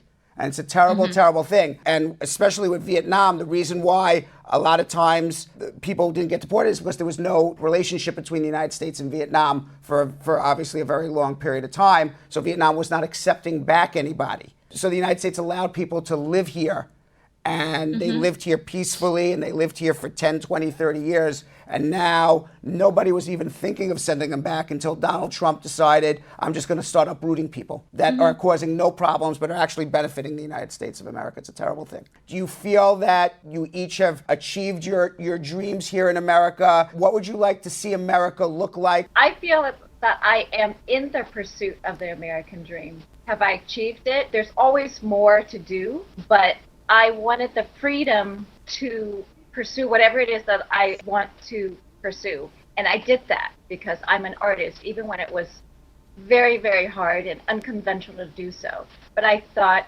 isn't that why we came here to America, right? For new opportunities. I don't even want to think about what my life would be like back there. I have no idea. But we came here and it's all about more opportunities.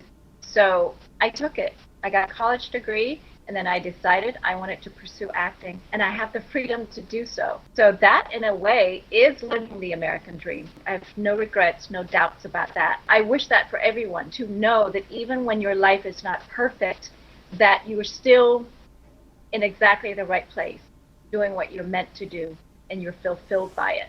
I definitely think I am a product of two parents that, in a sense, achieved what is the American dream. They arrived here with nothing, got college degrees, attained upward mobility, and became white-collar engineers, and were able to provide a very great life for me so that I could choose to pursue something that I feel like is a very privileged thing. Anybody who achieves it's just extremely lucky and fortunate. Close to 9,000 Vietnamese-Americans are detained right now in the states trying to deport them. They work just as hard as my family. I have my dreams and I'm pursuing them. And for me, it's to have self-sustainability doing my work, but also having the platform to use my work as a way to change the world. Because what's the point of doing things that you love and can't change the world? When somebody says, did I live a life worth living?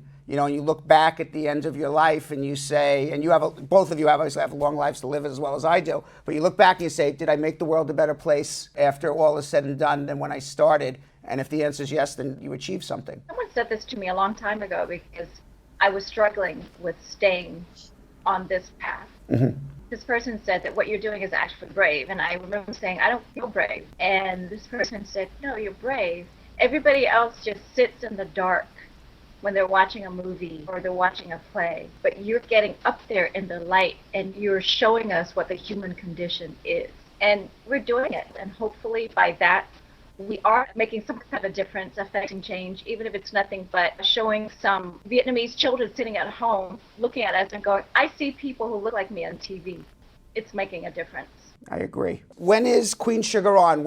I know it's on the OWN network. What days and times can we watch it? I believe season 1 and 2 are on Hulu. If you have access to OWN, you can watch it on their app. You can buy the season on Amazon. When's the next season start? Probably summer 2019. Right. Well, we look forward to it. Thank you both for coming on. I really appreciate it. And for sharing your family's stories and for sharing a little bit about the show that you're on and your heritage. And you're both wonderful and wish you the best of luck on your careers and in the future. And I really appreciate your time. Thank you. All right. Thank you. Want to watch the show a little more? I was always a fan already, but definitely makes me want to watch it a little bit more. That was especially cool. to know that they're putting, people that have stories similar to, us. Came as refugees. Yeah. Exactly. Yeah. All right, we got comments of the day.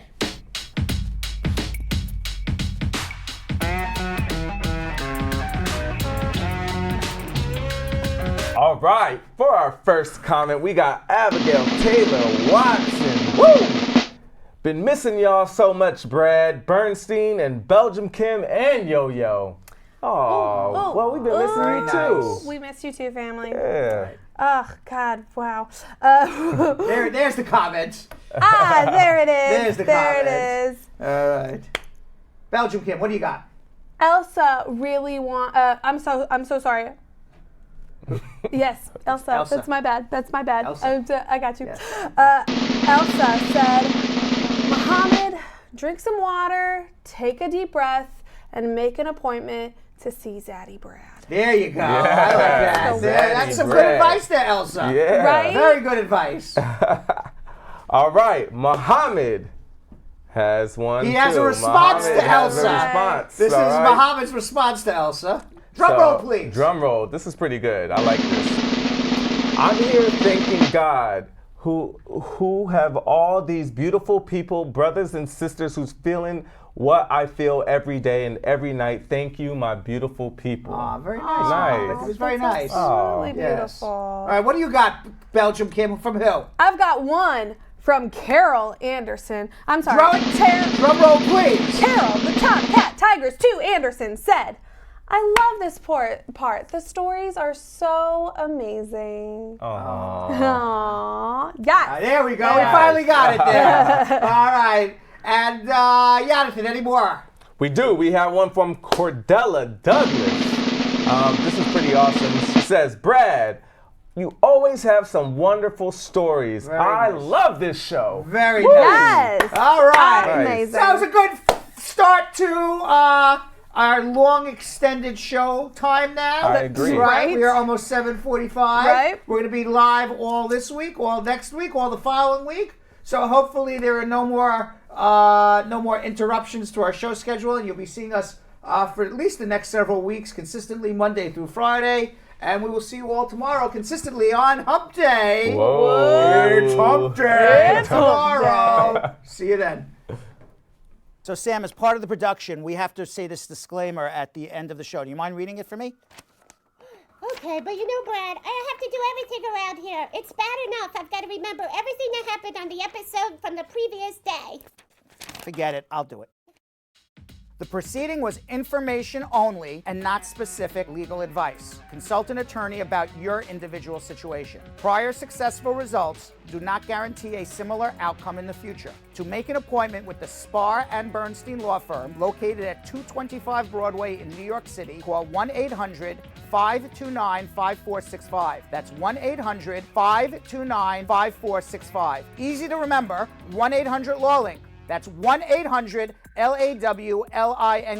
Once again, make a call to 1-800-529-5465. And of course, link up with the law offices of Spar and Bernstein, located at 225 Broadway on the 5th floor. If I were you out there, make the call, make the link, make the connection, make it Spar and Bernstein. 1-800-LAWLINK. That's 1-800-529-5465. And now, conveniently located in Hartford, Connecticut on 1 Congress Street. Visit us in Connecticut or in New York at 225 Broadway. That's 1-800-529-5465. 1-800-LAW-LINK. 1-800-529-5465.